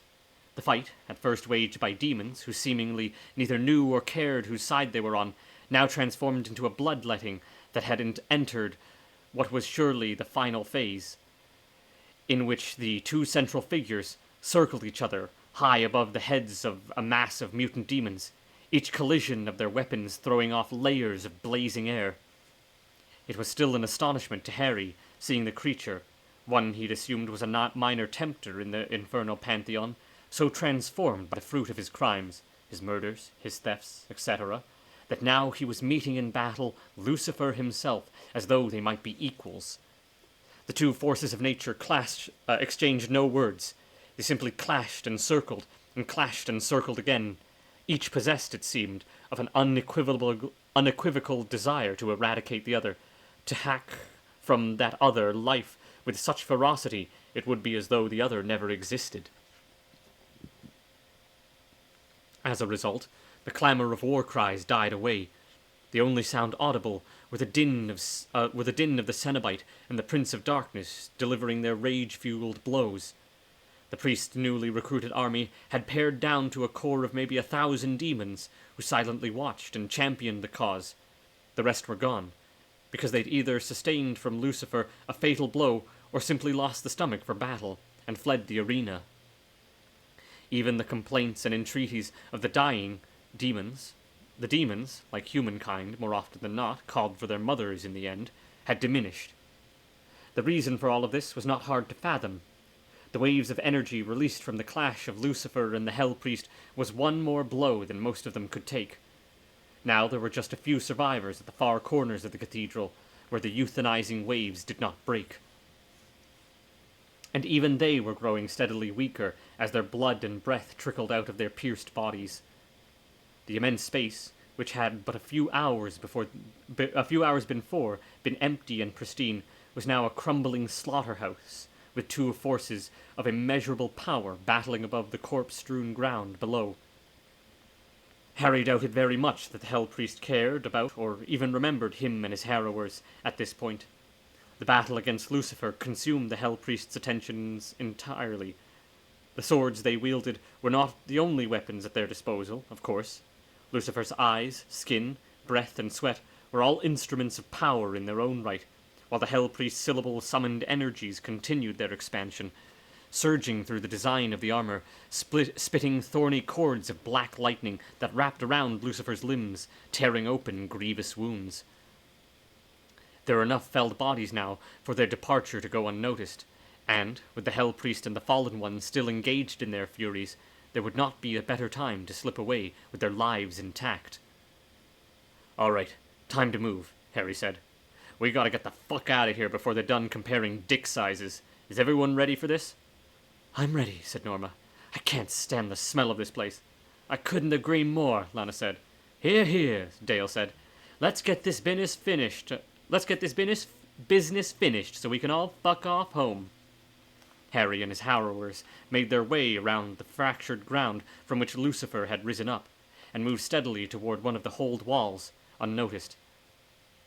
Harry kicked one of the bodies out of his way to carve a path for Norma, and, as they moved forward, a deep, booming voice addressed them. "You will bear witness to see how this ends," it said. They all turned to see that the priest's eyes were upon them, or rather, upon Harry. "The story is nearly at its conclusion. You cannot leave now, not before the tale is told." Harry felt his body freeze.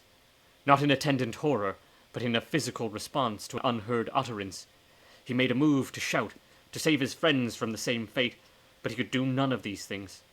He could only feel his body turning against his will to face the furious battle that raged overhead. The priest had ensnared Harry. He was enthralled to the Cenobite's edict. Witness. Harry had objected to the priest's demands, but from the very outset had played directly into them, he now realized. He had borne witness to the priest's great exodus, the resurrection, and was now forced to watch the final victory. The priest, it was clear, was not about to let Harry escape until this terrible story was at an end. It would seem Dale's prescient advice was for naught. Now, when the will to look away was strongest, Harry was powerless against his body's dictate. And then he heard his friends' voices in the distance. "Fuck a duck," Dale said. "Fuck him," Kaz shouted. "Let's keep moving. What's he gonna do, stop fighting the devil?" "Kaz!" Lana shouted. "Don't look back. It's what he wants." "No, Kaz!" Norma protested. "It's Harry." "We have to keep..." Harry heard Kaz's words escape him, and then, "Harold! What the fuck?" Harry put every ounce of faltering strength into his muscles, screaming at his body to listen. One last favor was all he asked, but then he'd be content to do its programmed bidding. His muscles twitched and strained, but he felt them moving, slowly, painfully. At last his eyes met Kaz's. Tears fell from Harry's eyes, and his lips struggled to find the freedom to speak. In a tortured drawl, Harry uttered a single word. "Go!" "No fucking way, Harold!" Kaz began to protest. "Promise me!" Harry begged. Kaz reached for him, and a shockwave spat forth from Harry's body, sending Kaz flying back into the ground. Harry apologized with his eyes. Had he the power to change this, he would. But he only had power enough for one more word. "Promise." At that, his head snapped back into its requested position, and he watched the respective blades of the priest and the king spark as they struck once more. Harry steeled himself, ready to watch this tableau play out to its bitter end, while in the distance he heard his friends continue their getaway, mournful sobs escaping them as they exited the sanctuary.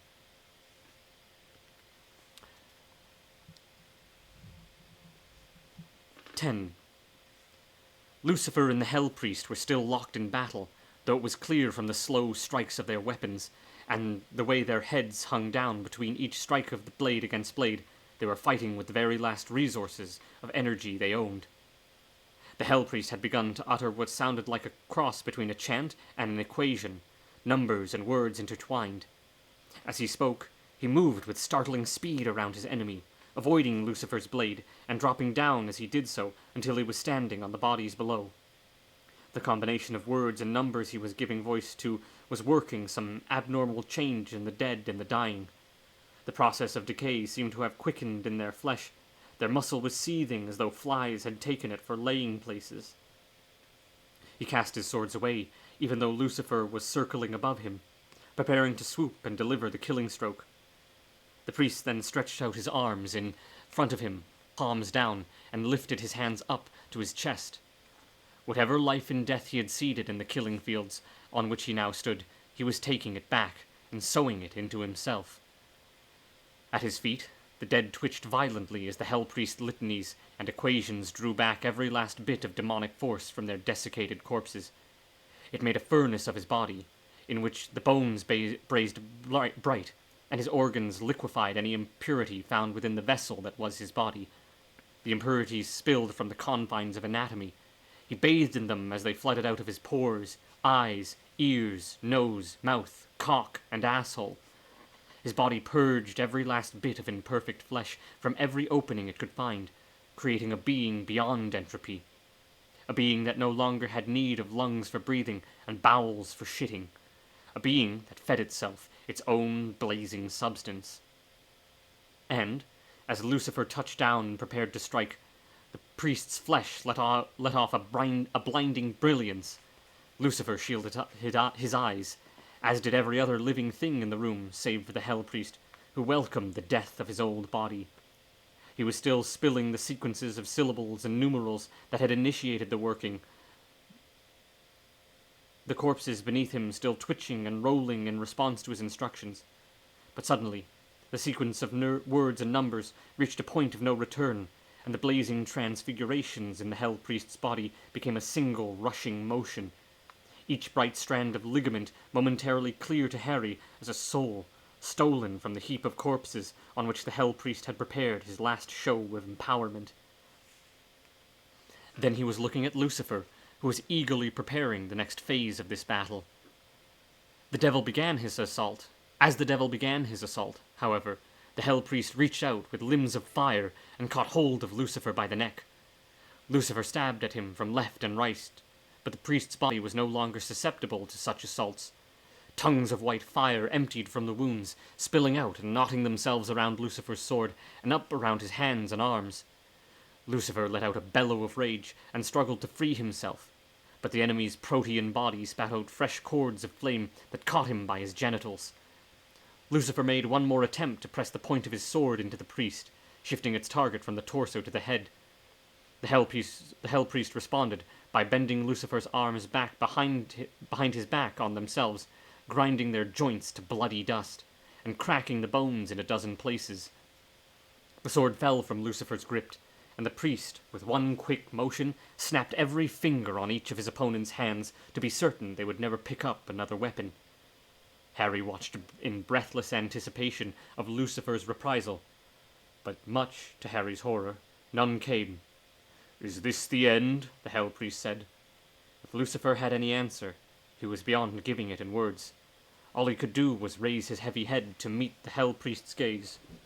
"Death be not proud," the Hell Priest said. As he spoke, a host of fiery forms sprang from his body, and some little more than threads of incandescence, others like multi-jointed limbs of insects and fire, all barbed with flame, which wove between one another in their thousands as they leaped a dozen feet clear of their master's body before turning and speeding back toward their victim. Harry's trance upon the spectacle alone had been so intense that he had noticed nothing else, and he watched the imminent execution with dread. There were even more piercing extractions from the Hell Priest's body now, all swaying with the same tide as they awaited the instruction to deliver the coup de grace. Lucifer seemed unwary of their presence. He no longer strained forward to address his executioner, but let his head sway back, his eyes rolled up beneath his fluttering lids, while further cries, all diminishing in volume, escaped his mouth. With the battle won and the coup de grace his to deliver when he chose, the Hell Priest surveyed the angelic form before him. The Cenobite closed his eyes for a moment, his lips moving, as though he was offering up a silent prayer. Then, as he opened his eyes, the weapons of execution that he'd called upon out of his own flesh, from the finest thread to the most brutal barb, flew at the Morning Star. No part of his body was exempt from the assault. The largest of the Hell Priest's weapon punched its way through Lucifer's chest, writhing wildly, burst out between the scars on his back where his wings had once been rooted. The assault was merciless. One mote struck his Adam's apple. 3 flew between his teeth with unerring accuracy. Another pinned his tongue to his lower lip. The scalpel-headed dart punctured the sighted sac of his left eye, its bloody fluid spilling down his face. Lucifer spasmed and writhed as the first weapons pierced him, but the more he was struck, the less he responded, and soon he was no longer moving at all. Wounded, in perhaps 1,000 places, he lay still at the Hell Priest's feet. The Hell Priest scanned the cathedral, which was still lit by the energies this struggle had loosed. For all the slaughter that had gone on there would be plenty of survivors. Many more wounds that would have killed a mortal man, but there were enough who had survived the battle with barely a scratch. All remaining eyes were on the Hell Priest as he stood triumphantly over his enemy. Cords of energy that had spilled from his anatomy to bring Lucifer down hung slackly from his body, still connected to the two, like napalm umbilicus. The Hell Priest let that hang there, proof to all who had eyes in their heads that he had indeed been the author of Lucifer's second fall. Then, Spreading his arms, he delivered his soliloquy. I know that many of you brought ancient enmities into this place. You had scores to settle, and you came here not because you cared who sat on the throne of hell, but because you wanted to murder some enemy under the cover of battle. There were plenty of guilty glances exchanged here, and one or two even made to speak in their defenses, but the Hell Priest had more to say. I am your king now. As such, I command you to put away your vendettas. Forget the past, and follow me out of this place to do a better, more terrible work. The silent seconds passed, and then a great battle cry of affirmation rose from every direction. 11. The hunk of flesh that was now the Morning Star reached out and caught hold of the Hell Priest's foot. Enough, he pleaded. For a moment, the Hell Priest simply stared down at his adversary in disbelief, and began to struggle to free himself. But Lucifer, despite his injuries, had no intention of letting the Hell Priest go. He reached up with his other arm, which had acquired in its shattered state the uncanny fluidity of a tentacle, and seized the vestments he'd once lain down to die in. With his grip on them secured, he lifted himself up and stood face to face with the Hell Priest. His body still pierced in countless places, blood running freely from his wounds, gathering in rivulets that coursed down his legs. Lucifer drove his hands into the Hell Priest's abdomen. The Hell Priest screamed as Lucifer took hold of his guts. The weapons the Cenobite's body had produced to bring the devil down withered now, as the Hell Priest recalled the energies that had fueled them, in the hope of putting up some defense against Lucifer. But the devil had him in his grasp now, and he wasn't about to let his wounder go. Lucifer reached still deeper within the body of the Hell Priest, taunting him as he did so. Spit out some magic, fool! He dragged a length of gut out of the Hell Priest's belly and pulled it, uncoiling the demon's entrails. And stop that wretched din! I thought you liked pain. He let go of the gut, leaving the loop to fall between the Hell Priest's feet. Why would you have these? He ran his broken fingers over the nails on the demon's head. If it wasn't for the pleasure of the pain. Then he balled his fists, snapping the broken ligaments of his fingers back into place. He brought his thumb and forefinger to the Cenobite's face and selected one of the nails from the creature's cheek. He pulled. With a little persuasion, he worked it out and revealed that more than half the nail's length had been buried in the Cenobite's bone. The Hell Priest was too stricken to do anything by way of reply. Lucifer dropped the nail and chose another, working it free and dropping it again, then moving on to a third and fourth. Blood ran down the grit of scum that covered the Cenobite's face. He was no longer screaming. Whatever agony he'd felt as his entrails had been torn from him was inconsequential compared to the facing he was now enduring. Lucifer was plucking the nails out randomly, his pace quickening. Finally, the demon spoke. Please, the Hell Priest begged him. A protest you've no doubt heard 1,000 times. I have. You traveled across the wastelands of hell and battled Lucifer. You are unique, Cenobite, and yet your life is in my hands, and you're reduced to a simpering cliché. It's... Yes? The Hell Priest shook his head. Lucifer replied by plucking another nail, and then another. Desperate to stop him, the Cenobite began his confession again. It is who I am. Lucifer paused to look at the nail he'd just pulled free from the Cenobite's face. This rusted piece of metal? My apologies. You should have it back. He tore away the collar of the vestments and drove the nail into the priest's throat, hammering it all the way in with the heel of his hand. At that, Harry felt the Cenobite's thaumaturgic grip on his body released. Harry fell to the ground and sucked in great, gasping breaths. Even his lungs had been in service to the priest's whims. Harry collected himself, and content in the knowledge that he had witnessed the end of this scene, and indeed the end of an era, and potentially a war that might have spread over heaven and earth, he began to crawl in the direction of the nearest felled wall. He had no need to watch the killing blow. He only wished to see his loved ones. As Harry made his way out of the sanctuary, the Hell Priest reached up to Lucifer's face and would surely have put out the angel's unwounded eye if he had had the chance, but Lucifer was too quick to lose the advantage. He batted the Hell Priest's hand away. "You had your moment," he said. "Now it's gone, and now it's gone, and won't come again. Say your prayers, child. It's time for bed." Harry exited the cathedral. He could hear all manner of sounds. Shouts were heard from the demons watching the final struggle of the Hell Priest and Devil, moans unintended from the dying, and other sounds that perhaps emanated from Lucifer's attack on the Cenobite. The tearing of fabric and flesh, the breaking of bones. Harry clambered up and over the last heap of bodies and came in sight of his exit.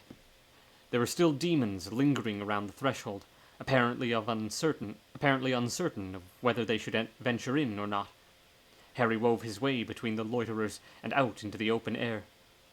There his friends were waiting for him, at the edge of the lake. "Harold, thank fucking Christ!" Kaz said as he ran to his friend. "I fucking told them I was going to give you 5 more minutes, and I was coming in to get you." Harry took in the scene. Despite the colossal tree that had been placed across the lake, the hordes of demons who scrambled to cross it as they fled from the infernal war zone, the lake was a bit more placid than it had been when Harry and his cohorts had first ventured around the cathedral and the Quoto had been turning its waters into a white frenzy. The sight of the dark lake and the starless sky above it was wonderfully soothing after the slaughterhouse scenes they'd left behind them. Kaz walked Harry towards the water's edge and stood him staring out at the tabula rasa in front of him. "Done dancing with the devil, Demore?" Dale said. "Never," Norma said, answering for Harry. She was more right than he cared to admit. "What the fuck is happening in there?" Lana said. "It's not important," Harry said. "Here's something that you'll only ever hear me say once. Let's follow these demons." Norma laughed. "That's the 4th time I've heard you say that." "I missed you, Norma," Harry said. "Let's get you home." The Harrowers turned toward the makeshift bridge, where the large number of survivors had decided to retreat from the cathedral. Many, with blood still streaming from their wounds, and still carrying a knife or a sword to defend themselves as the need arose, but there was little antagonism among the exiting crowd. They were too anxious to be out of the cathedral, away from whatever was happening now, to be picking fights with one another, or anyone else for that matter.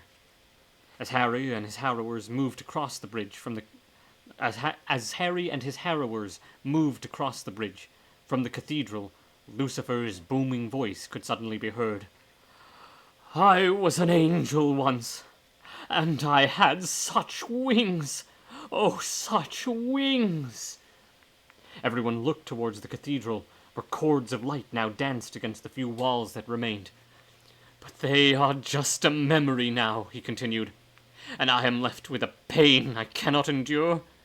Do you hear me? Do you hear me?" The repetition of his question was painfully loud, even to those standing outside the cathedral walls. The building, for all the pillars and buttresses that supported its immensity, shook as the fallen one's voice grew louder. Stone dust fell in many dry rains, the escalating growl of stone grinding on stone. "I was finished with my life," the devil said. "Finished with this hell I built. I was dead and happy. But it seems I cannot be certain of death until I bring all of this down on our heads.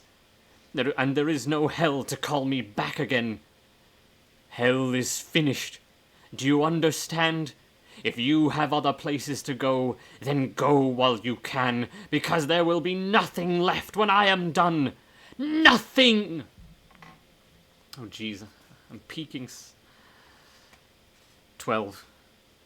By the time the Harrowers, plus Norma, began their return journey away from the cathedral, all of Lucifer's audience had grasped the profound seriousness of their situation and were departing by any means available.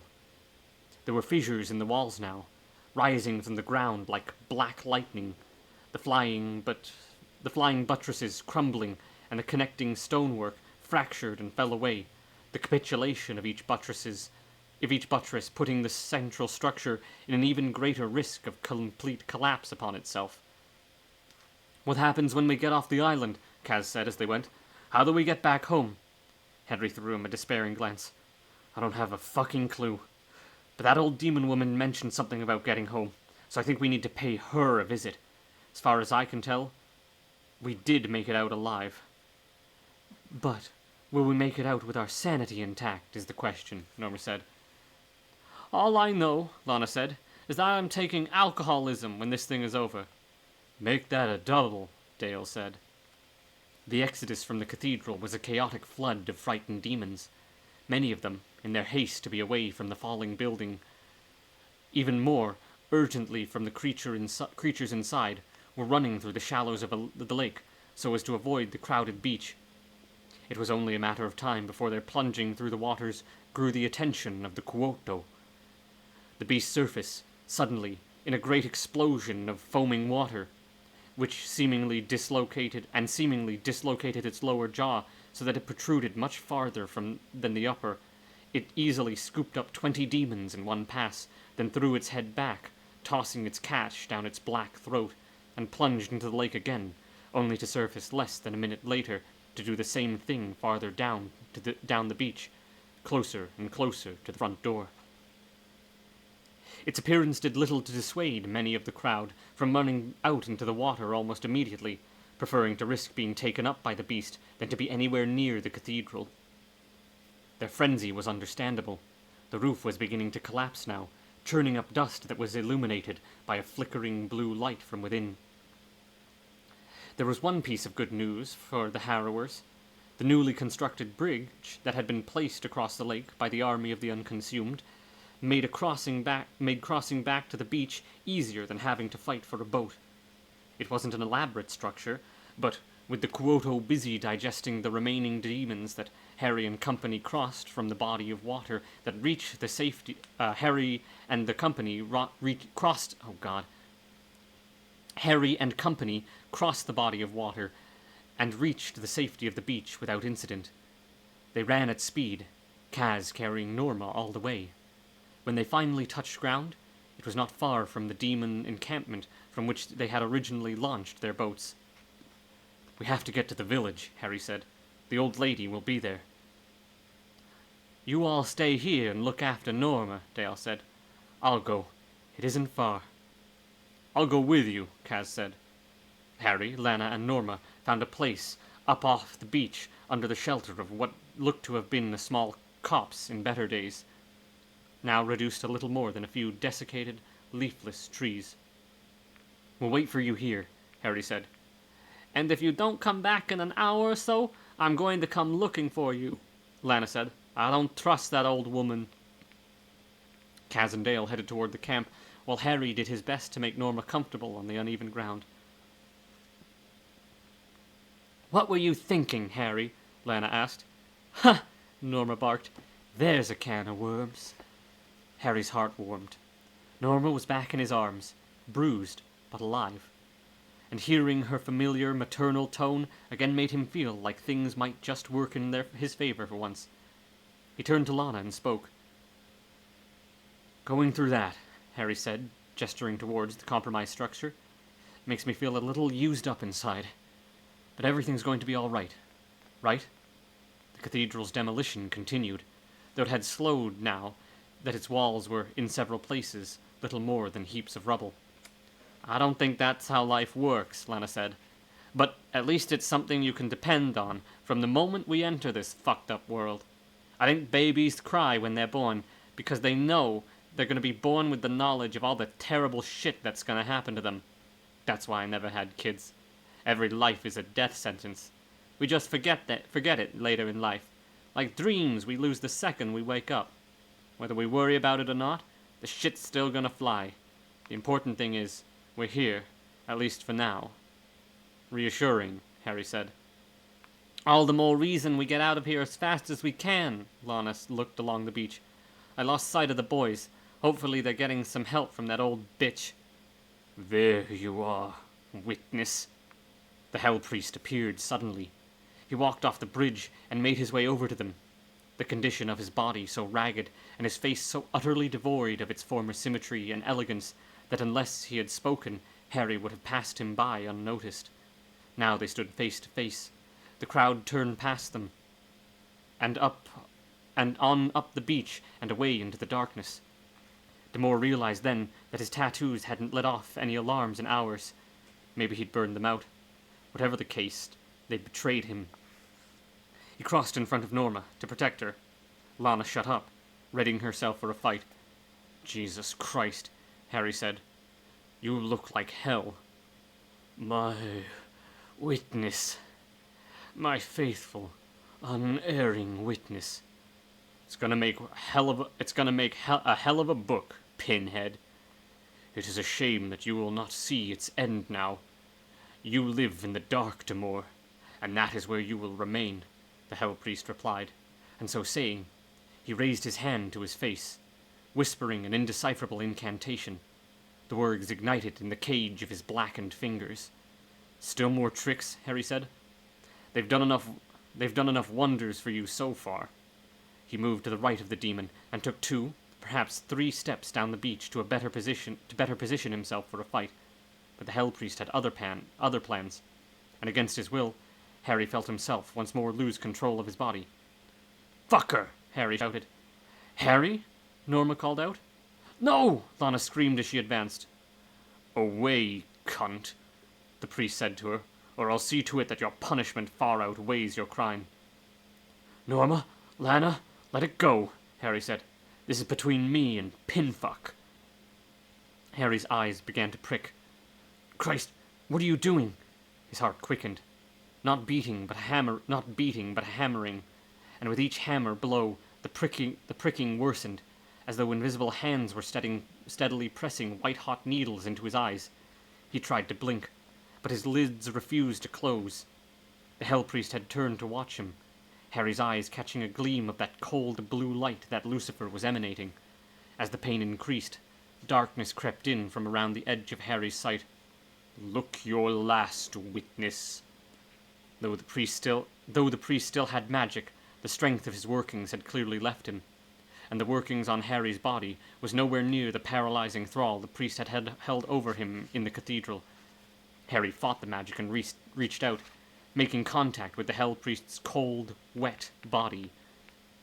His fingers found something to hook themselves under, though whether it was torn flesh or a portion of the Hell Priest's stolen vestments, Harry neither knew nor cared. "What do you want from me?" Demore said. "What am I to you? I need my eyes. I'm a detective." "You should have thought about that before you turned your back on your duties." The darkness encroached at ever greater speed, and Harry could no longer take in the Hell Priest's face in a single glance, but needed to scan it through the iris that was closing his vision down. He could see nothing in the demon's face that suggested there was any reprieve to be had. There was only the cold light reflected off the fallen one in his eyes. The rest, what had once been a kind of perfection, was ruin. "This has been your life," said some cold, steady voice in him, apparently immune to the terror that had confounded the rest of his thoughts. "You've wandered among evil things, seized by a sickly intoxication that allured you to play the role of hero, while all the time you've been indulging an addiction." This wretched clarity was more than he could bear. Why now, of all times, did his brain choose to make such a damning judgment? It became a loop that now receded behind the ever-darkening terror. And then, every last pin-drop of sight was gone. 13. The noise of the demon's chaotic departure became more ragged after a time as what had been a solid flow eventually diminished. The wounded came now, many gasping for breath, as they did their best to climb the beach, often moaning with pain, some even weeping quietly. It was one such demon's whimpering that woke Harry. All track of time was lost as he lay there on the stones, the side of his face stinging from the wounds he'd sustained wherever he'd landed. "Hello?" Harry said. "Lana? Norma? Anyone?" "Harry!" Harry heard Lana's muted voice calling out to him. You're awake? Oh, Jesus. Her voice was followed by the sound of her approaching footsteps. Lana, is that you? What do you mean? I'm right here. She was at his side now, touching his face. Harry's eyes were open, but he could see nothing. Fuck. I think the fucker blinded me. Thank God. Thank God you're awake. Harry heard pain in Lana's voice. Harry, it's horrible. Hey, don't worry. Not my first time being blinded by a demon. No, Lana said, close to weeping. Not that. Harry stopped dead. Lana? No, Harry said. Lana, tell me Norma's okay. Lana had given in. He could hear her crying now. Lana, for fuck's sake. Tell me what's happening. She's still alive. But Christ, she's a mess. I tried to stop him, but he knocked me unconscious. But I couldn't move, Harry. He'd thrown some fucking words in my face and I was down. All I could do was watch while he... What? He fucking violated her, Harry. Right in front of me. And he made me watch. I couldn't even close my eyes. I'm gonna fucking kill him, I swear. I'll rip out his fucking heart. Where is she? I'll take you. Lana put her hand beneath Harry's elbow. Harry talked as they walked. Some to break the silence. Harry talked as they walked. Some to break the silence in the air, mostly to drown out the noise in his head. Something had to give sooner or later, he said. The number of times I should have been the one in the body bag, but somehow always unharmed. A few broken bones, never anything serious. Norma used to say I had an angel looking out for me. She said she'd seen it sometimes when I came to her. But I guess it had other business today. Easy now, said Lana. I got it, Harry said, climbing to the slope of the beach while loose stones were sliding away beneath his boots. Slowly. How much further? 2, 3 strides, and then it started to level off again. Can you see Norma? Yeah, she's lying where I left her. How is she? She's still breathing. I knew she wouldn't let go till you came back. Thank God you woke. It's just a few more steps. Norma? Norma, it's Harry. The old lady murmured something. Lie still. Lie still, Harry heard Lana instructed her. But Norma had fashioned a life out of creating her own loss, and she wasn't about to start taking orders now. What did he do, Harry? Tell me. No lies. Just tell me, what did he do? The pain... Harry heard the pain in her voice. It hit him like a blow to the gut. I always wondered what the world looked like through your eyes, he said to her. Now I know. Oh, child. Lana took her hand off Harry's elbow and stepped back to allow Harry to settle it down into a cross-legged position. Norma immediately reached up and found his face as easily as she would have had she been sighted. She stroked his unshaven cheek. So you're not hurting? No, but you are, aren't you? Lana told me the fucking... Don't waste your breath, Harry. There's other stuff we need to talk about. Just you and me. Lana, would you give us a moment? Absolutely, Lana said. I'll be waiting nearby. Just yell if... They'll hear me in Detroit if there's a problem, Harry said. At that, he heard the fading sounds of her feet crunching on the stones as she left Harry and Norma to share their last words together. She might be your soulmate, Harry. Come on, Norma. We both know I don't get one of those. People are complicated. Of course, a lot of the time they're putting on faces. At least while they're alive. But once they're dead, you know, they stop all that nonsense. So you'll get to see the truth. And it's so much richer and stranger than you'd ever guess from having looked at their masks. She was no longer speaking in the raw, hesitant fashion she had been using when Harry first got to her. Now she talked in an urgent whisper. I've left all the instructions with a man named George Embison. What instructions? For what happens when I'm gone, which will be very soon. Norma, you're not going to... Yes, I am, Harry. And you do neither of us any favors by wasting time with platitudes. My body's meat, pure and simple. and all Pinhead did was hasten me towards my exit, for which I am not ungrateful. To be honest, I need to die a while, get my appetite for life back before I choose new parents and set back into the game with all I've learned hidden away at the back of my soul. It's going to be quite a life next time round, knowing all that I know. I wish I could be with you. You will be. You will, no doubt. Would I lie to you? She said, with genuine indignation. We'll be together. Different faces, same souls. So don't grieve. Just take up where I fell off. You mean helping the dead find their way? Damn right. What else are you going to do with your time? Harry allowed a short, disbelieving laugh to escape his throat. You knew it'd be me. No, I didn't actually. That's a complete revelation. I can't help the dead, Norma. I know nothing about them.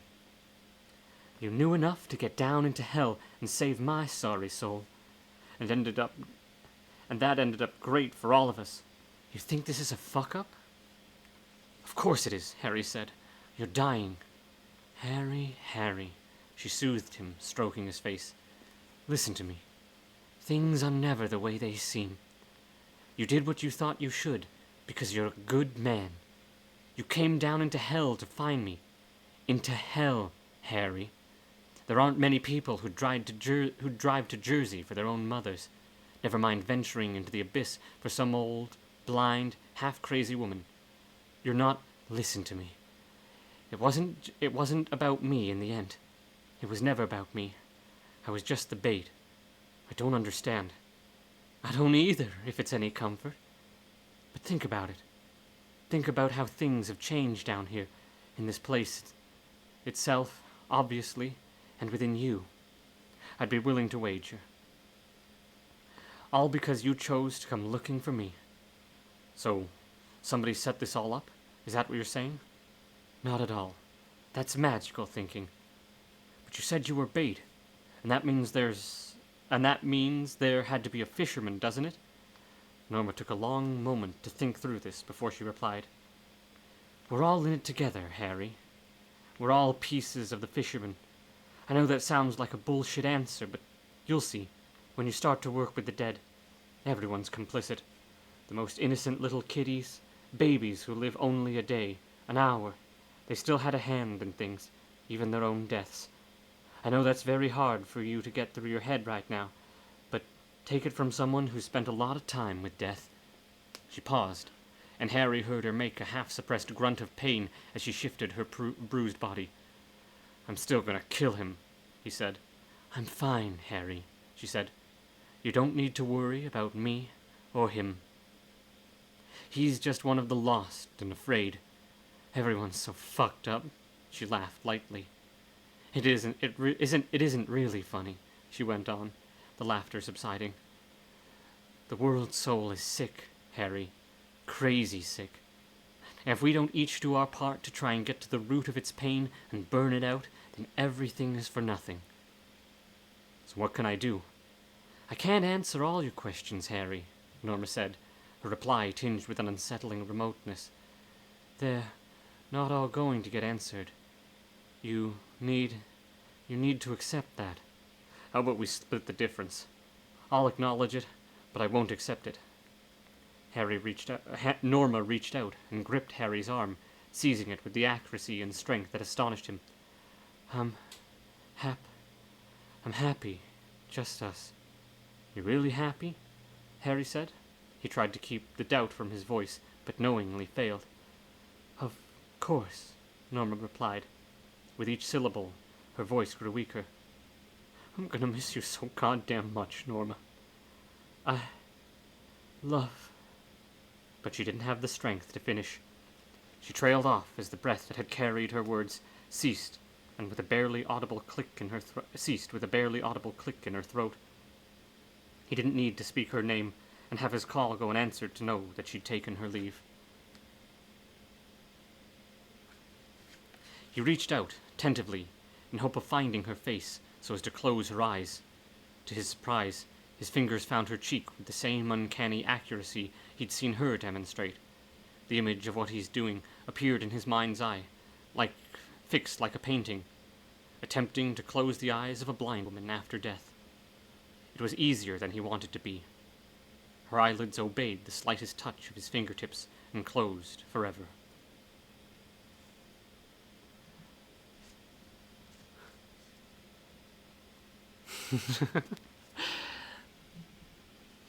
I'm sorry, I got very into it and I didn't notice that comment.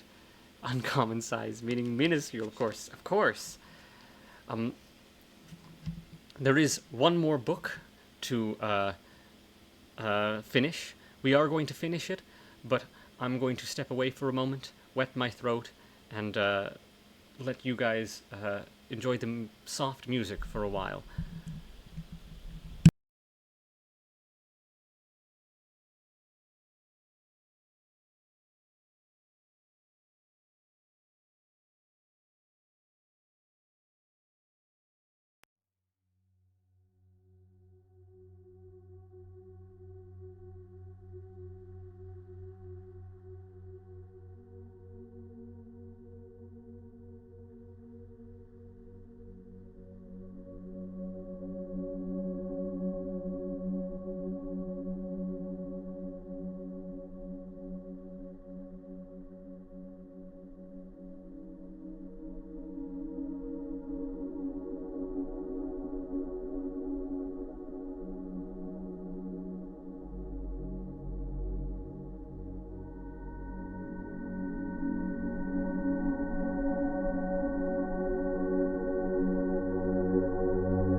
gonna be honest with you guys. Norma Payne's death gets me every time. Clive Barker is so good at setting up this what feels like a very real friendship and what feels like a very old friendship. And that little speech she gives where she talks about, being broken and afraid and the soul sickness of the world, it's beautiful. The Scarlet Gospels is one of my favorite books. I don't know. I regurgitate it all the time. It's wonderful. I got myself a little bit of hot chocolate, Mexican hot chocolate, not any of that Nestle shit. But got some hot chocolate to steady my nerves, and let's finish this thing, shall we?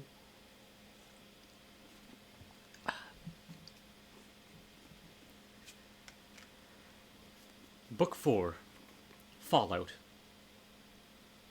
New Vegas. I couldn't. Okay, I'm sorry. All right. Let's do serious. Book 4, Fallout. Out of suffering have emerged the strongest souls. E.H. Chapin. 1.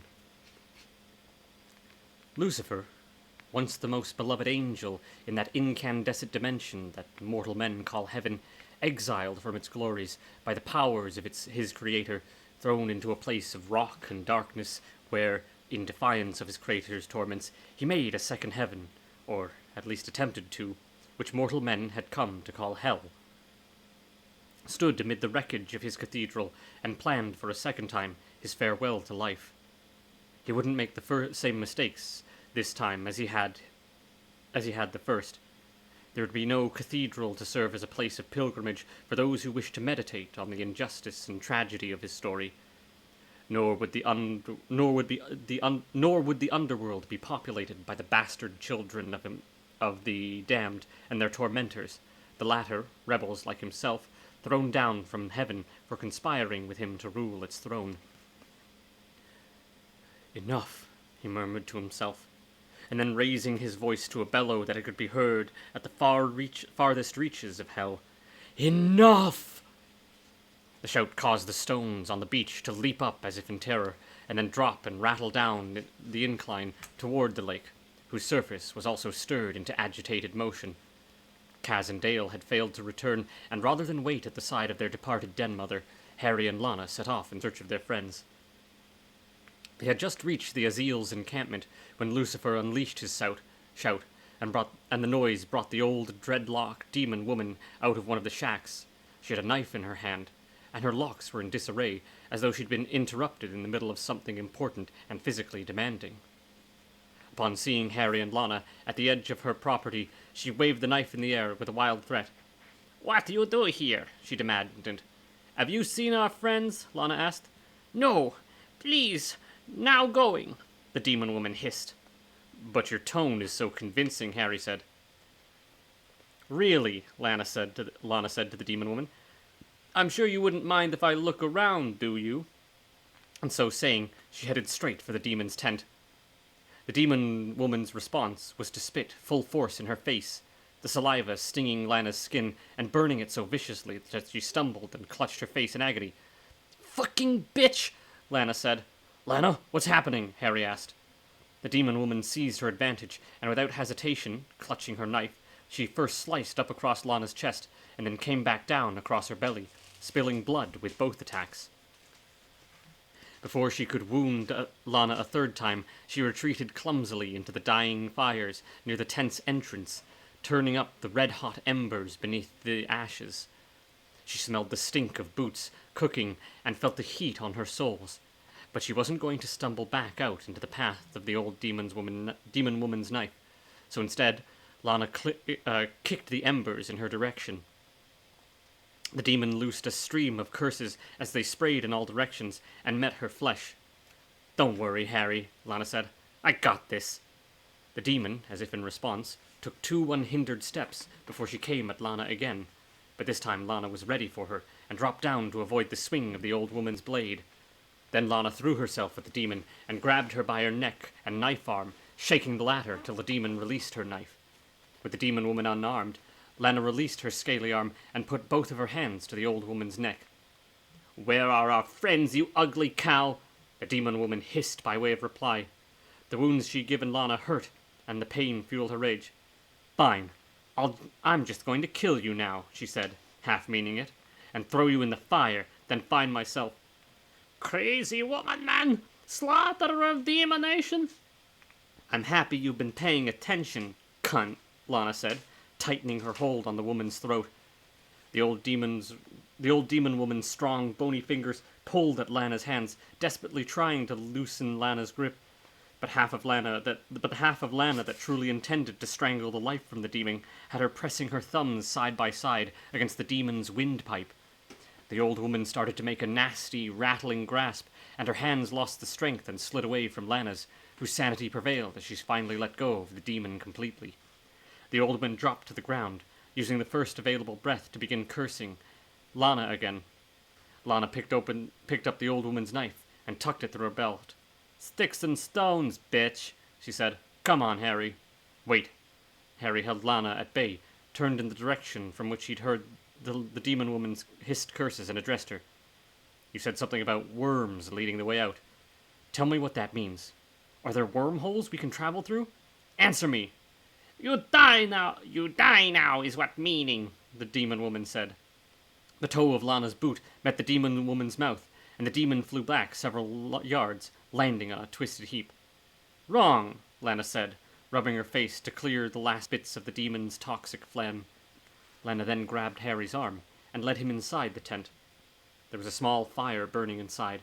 The smoke vented through a hole in the middle of the roof, and by its light she saw Kaz and Dale kneeling with their backs to the fire, staring at the blank wall.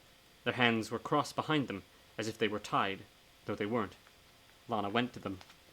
"Christ, guys, talk to me." "Are they alive?"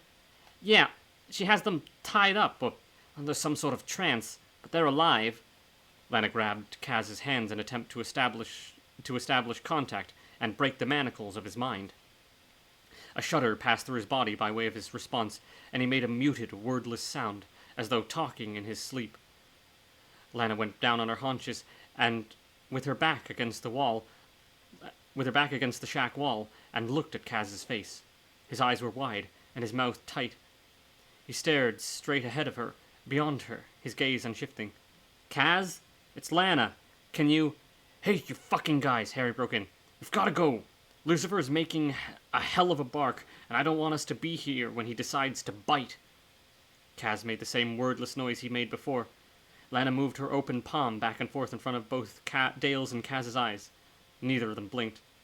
"Assholes! Listen to Harry! You're not even tied up," Lana said. "That old bitch just got you believing you are, and you're not gagged either. Do you hear me?"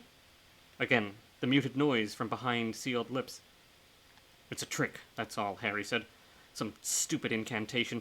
Kaz, your tattoos should be able to get you out of this one." Harry and Lana waited for some response. None came. "Nothing," Lana said. "What the fuck are we gonna do? We can't carry them out like this." "Wait," Harry said. "Their eyes are open, yes?" "Yeah," Lana said.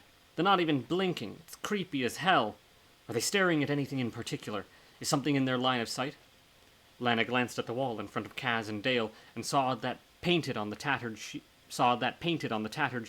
from the wall, which was made from a quartet of hieroglyphs, arranged so close to one another they almost touched.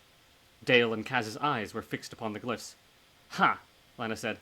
"Harry, you're a goddamn genius. There's something painted on the wall, and they're staring right at it. What should I do?" "Erase them. Wash them off. Obscure them. It doesn't matter. Just make them gone."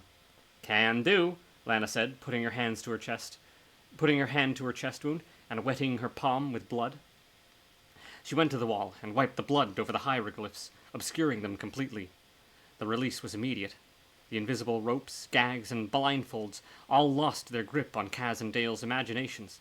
Two men blinked, as though waking from a dream, and looked round at Harry and Lana, their faces screwing up in confusion. "Hey, y'all," Dale said. "When did you get here?"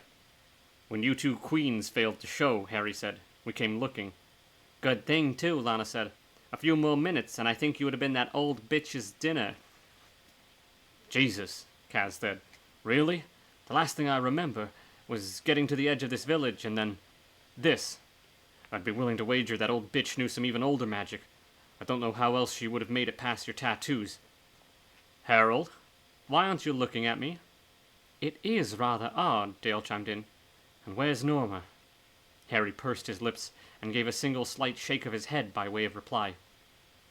Dale grabbed Kaz's hand and squeezed hard. Kaz squared his jaw and took in a deep breath. No words were needed. The message had been received. Right, Kaz said. I'll have my own private apocalypse later. Right now, what's the plan? The plan, Lana said, poking her head out of the tent, is to find that wormhole the old bitch was... But the old demon woman was gone. No trace of her to be found. Fuck. I should have just killed her. Nah, Harry said. It's better that she's somewhere, rotting for the rest of eternity. The harrowers headed back the way they came, while Lana told them what Pinhead had done to Harry and Norma. I can't believe it, Harry said. Neither can I, said Harry. But we can't focus on that right now. We'll never do what it is we have to. Which is, Kaz said. Find a way out of this place, Harry said. That old demon woman said there was a way out. She also said she'd help us, Kaz said. Maybe she meant turn us into helpings, Dale said. Old Cow didn't exactly have a grasp of the language. No sooner had the words escaped his lip than a bright light illuminated their entire field of vision. The ground shook and the stones beneath their feet rattled. What the fuck was that? Harry asked. I don't know, Kaz said, but it's bright as shit. The harrowers headed off between the trees, swallowed up by darkness, in a few strides. That's got to be Lucifer again, right? Harry asked. They came to a clearing, and the source of the light became all too evident. Oh, Jesus God, Dale said. Lucifer isn't in the cathedral anymore, Lana said. He's glowing. Glowing? Harry asked. And he's floating over the lake, Dale said, kicking up the waters something fierce. I think I knew that, Harry said. My ears seem to be making up for their eyes. I can hear the water going crazy. Crazy's right. Kaz stopped. Wow. What? Harry said. He's flying up now. Fast, Lana said. And that fucking sea beast. The Quoto? Harry said. That's the one, Lana replied. It's coming up after him. God damn, it's big. It's riding a reverse whirlpool or something. Fucking A. The words to describe the sight seemed to fail them all. It was too immense a spectacle. The circling waters in a foaming frenzy, the massive serpentine form of the Quoto rising out of the vortex, empowered by its spiraling energies, and the light from Lucifer's body growing brighter as he climbed the air, with the Quoto following close behind him. The creature was defying the limitations of its anatomy with this flight, but Lucifer had it hooked by some invisible barb and drew it up from above. Oh gosh.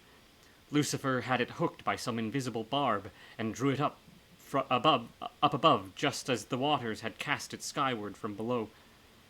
Harry stared sightless at the spectacle, doing his best to make sense of the commotion. Guys? What the fuck? I never thought I'd say this, but my words are failing me, Dale said. How about trying? Anyone? I want to see. The Quoto's the size of 10 trains, I swear, Lana said. And it's following him, Kaz followed. Going? Up and out of the lake. Why? Before any of them could venture a guess, Lucifer answered the question for them. 2. Lucifer, the fallen one, the star of the morning, had lived and died in his underworld beneath a hated sky. God had set it in the heavens above Lucifer's prison kingdom, as a stone might be rolled in front of a tomb, to seal in the dead's corruption so that it could never befoul the world. Now, finally, rather than take his battle inward, Lucifer reacted outwardly for the first time in millennia, and struck out at the stone ceiling, his strength fueled purely by rage. The Quoto was still rising up out of the vortex, its body far vaster than even the Lord of Hell had anticipated. Yet he drew it up without effort.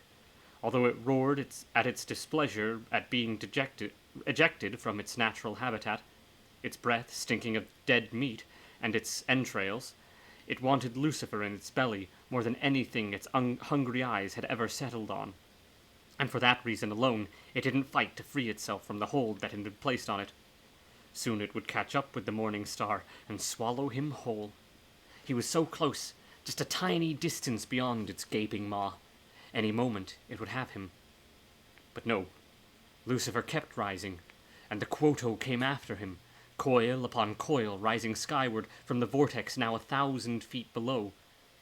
On the beach, the harrowers, who still retained their sight, watched the spectacle in silence. At that moment, all the commotion, all those layers of sound that had steadily escalated as Lucifer prepared to start the waters spinning, had now ceased. Even the roar of the vortex became remote. The hush lasted 2, 3, 4 heartbeats. Then Lucifer drove the Quoto into the sky's limit, and the beast crashed into the surface. Upon impact, there came a single thunderous boom, which started some distance away and then reverberated across the heavens. The Quoto loosed an unholy, chthonic cry of pain, its last living act, and died, plummeting from the sky towards its watery grave. "What the fuck was that?" Harry screamed, his hands going to ears. "Jesus, it, hit the sky." "The stone?" "Hard," Kaz said, "and there's a crack opening up. More than one, actually.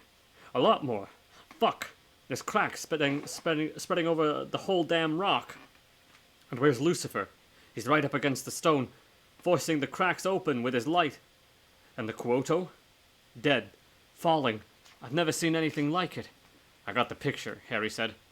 "He's going to crack the sky open," Lana said. "Are we going?" Dale wanted to know. "Are we going to wait for the musical number?" "We're going," Cass said. "Right, Harry?" "I've seen all I wanted to see," Harry replied, unsmiling. "So let's get going," Lana said. "Lead me the Norma," Kaz said, "and we're as good as ghosts." The fresh fusillade of noise from overhead as new cracks opened in the stone, spreading from the fissures that were already gaping in the surface. A litter of fragments dropped from the cracks, seeming inconsequential for the first few seconds of their descent, but rapidly revealing their true immensity. It wasn't only their size that was deceptive, so too was their course. The relation between the fracturing stone above and the lay of the land below was misleading. Shards of stone that seemed certain to fall on the beach near, if not directly upon, them fell many miles back, somewhere in the vicinity of Pyratha, or thereabouts, while pieces that seemed destined to land a long way off came down in the water close to the shore. The largest of these slivers, a piece of rock the size of a dozen houses or more, hit the water 100 yards from the shore, the impact sufficient to throw up a plume of water that challenged the cathedral for height. The drizzle of falling shards was rapidly becoming a deluge as Lucifer's inquiring light pressed deeper into the fractured surface of the sky, breaking off more and more fragments of heaven. One slab, easily as big as a car, headed straight for the beach where Harry and company were currently standing. "You've got to be shitting me," Kaz said. "What's... No time for questions," Lana barked as she shoved Harry out of the way. The slab sailed past Damore's head, missing his scalp by a whisper, and then disappeared without a sound into the line of trees behind them. Everyone stopped dead in their tracks. "Whoa," Harry said. "That felt big. Where the hell was the crash?" The car-sized slab of sky had sufficient size that its landing would have been enough to make every tree sway from its roots up to its topmost branch, shaking down the leaves as it did. Instead, the slab sailed over the heads of the harrowers and was swallowed whole, just as though it had never existed. "Did y'all see what I just saw?" Dale said, his jaw slack. "No," Harry said, "and I'm starting to think you guys are doing this on purpose." "Holy shit," Lana said. "Harry, I think we've found our way out." "Holes of worms leading the way home. Fucking A," Kaz said. "Wormholes, Harold. You were right. That's what the old bitch was talking about. We have our way out of this. Come on." Lana led the way to Norma's body. Upon seeing his friend's crushed and lifeless body, Kaz faltered for a moment, but stayed his course. "Jesus Christ," he said. "I wasn't ready for that." "This was never in my dreams," Dale said, his voice shaky. After a moment of recalibration, he bent over, picked up his old friend, and draped her corpse over his left shoulder. "Let's do it," Kaz said.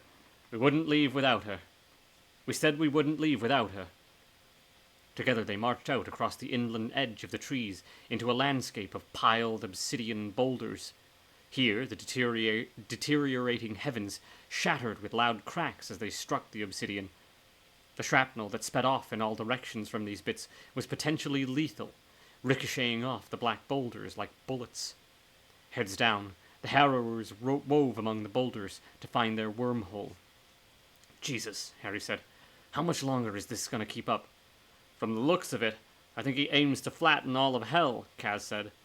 That does appear to be the plan, Dale agreed. On the heels of Dale's reply came 3 monstrous thunderclaps, louder by magnitudes than anything that had preceded them. They echoed back and forth between earth and sky, their volume not diminishing with each echo, but instead becoming still louder. Echoes of echoes, soon so numerous they birthed an almost single, solid sound. Run! Lana said. Oh shit, here comes Judgment Day! Despite the danger of the flying fragments, Kaz stood up and threw back his head so as to see the immense spectacle clearly for a few seconds. Lucifer's assault had finally raised the stone, breaking it into pieces that were still monumental in their fractured state. To Kaz's eyes, the cataclysm seemed to be happening in slow motion, the vast pieces sliding apart with a lazy elegance. I think we see it, Lana said. Tell me we're close, Harry yelled. Yeah, if I'm right, yeah, Lana yelled.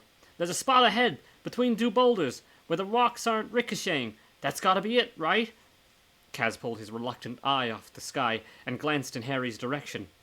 He and Lana were on their haunches, 6 or 7 strides away, reaching out to investigate the empty space between the boulders where the rocks were disappearing in front of them. Works for me, Harry said. In case it's not what we think, if you hear me scream. Then what? Stay here? Lana said. Just fucking move it, Galahad. There's no plan B. Before Kaz could watch his friends enter the wormhole, there was another thunderous clap. Kaz turned his head to see the source of the sound, and in that moment, he finally understood the piece of what drove Harry to do the things he did. Harry found himself suddenly hungry for another glimpse of the dying sky. The pieces were falling faster now, preceded by a hail of stones, monsoonal in its ferocity. It was all Kaz could do to not stand still and watch the spectacle unfold before his wondering eyes. Kaz! Dale was right beside him, pulling on Kaz's arm. We gotta go now, hun, he said. Or not at all. As Dale pulled Kaz towards the wormhole, a massive block of shed stone struck one of the obsidian boulders nearby. It shattered, throwing immense pieces in all directions. Kaz turned and saw that Harry and Lana were already gone, disappearing into the wormhole when he wasn't looking. He hoped that wasn't the last time he'd see his friends. Then, from the corner of his eye, Kaz saw one of the shards coming at them and started to shout a warning, but before he could speak, Dale pulled him into the cleft between the boulders.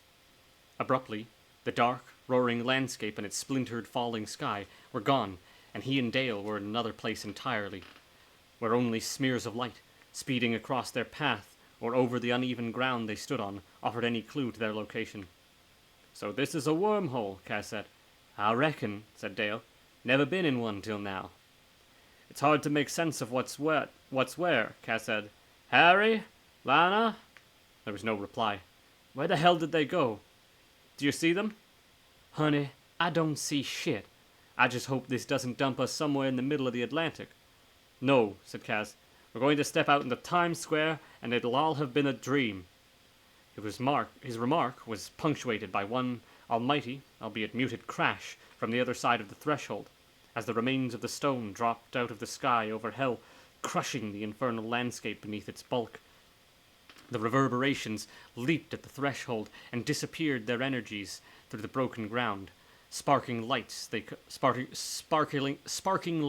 cavorted on the walls and rose to such heights they seemed to converge. Seemingly very far away from Hell's landscape now, Kaz and Dale traveled onwards as the noise of the infernal cataclysmic scene and its attendant vibrations dropped off into silence and stillness. Bon voyage, perdition, Dale said, until we meet again. 3. The wormhole didn't deliver them into the icy waters of the Atlantic. but neither did it set them down on a quiet New York sidewalk where they could have readily found a way to transport Norma's corpse back to her apartment. No, the wormhole was exquisitely arbitrary. It first offered Harry. It first offered Lana, Harry matching her step for step behind, a tantalizing glimpse of a city street. Not New York, perhaps, but civilization, nevertheless. It did not, however, let them exit there. She had barely reported the street to Harry when a shoal of lights blazed by, erasing the reassuring light. "Guess that wasn't our stop," Lana said, trying to keep her tone from sounding hopeless. Whatever desperation she presently felt, it was nothing, she was sure, compared to the thoughts circling in the darkness of Harry's head. "Where are Kaz and Dale?" Harry said. "Any sign of them?"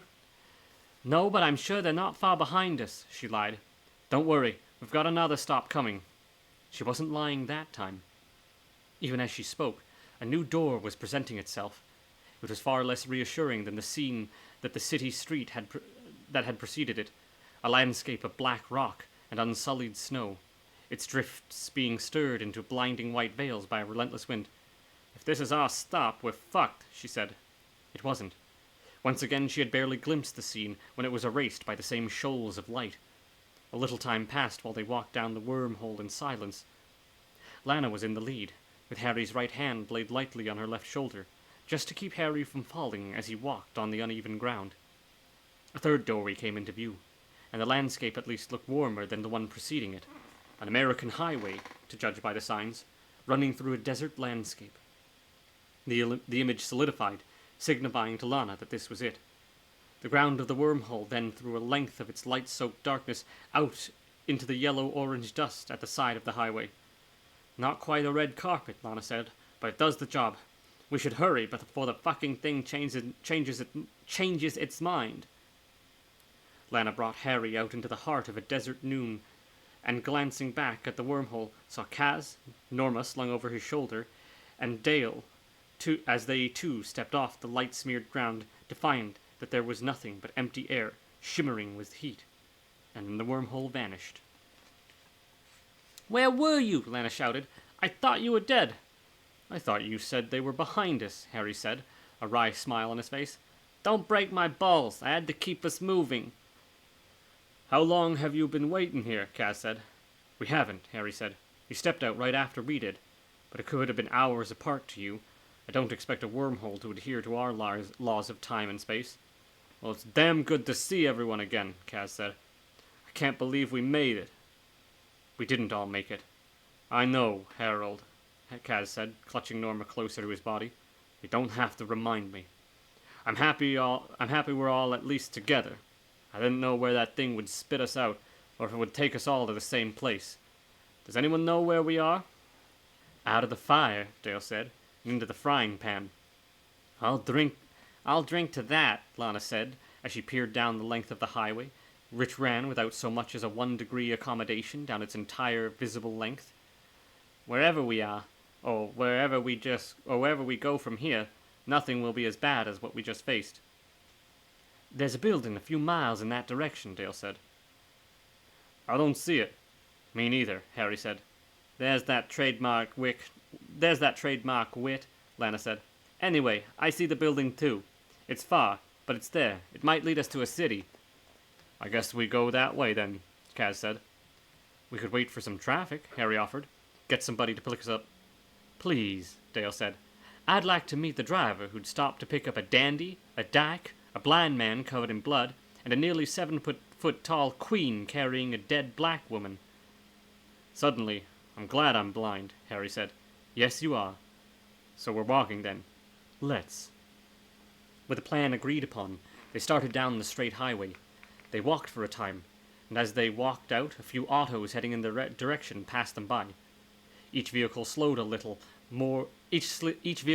down more than a little to take a good look at the spectacle. But after having looked,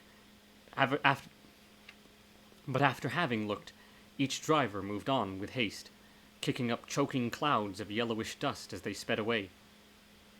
But after the 7th car passed and sped out of sight, Harry began to hear the sound of gospel music. As it grew in volume, he turned his head towards his friend. Please tell me I'm not the only one who hears that. I'm not ready to be called into heaven. Not so soon after leaving hell. No, Kaz said. I hear it too. Me three, said Dale. Matter of fact, I think it's coming right for us. At that, a large black sedan with a foot-tall crucifix serving as a hood ornament was barreling down the highway. Christians, Kaz said.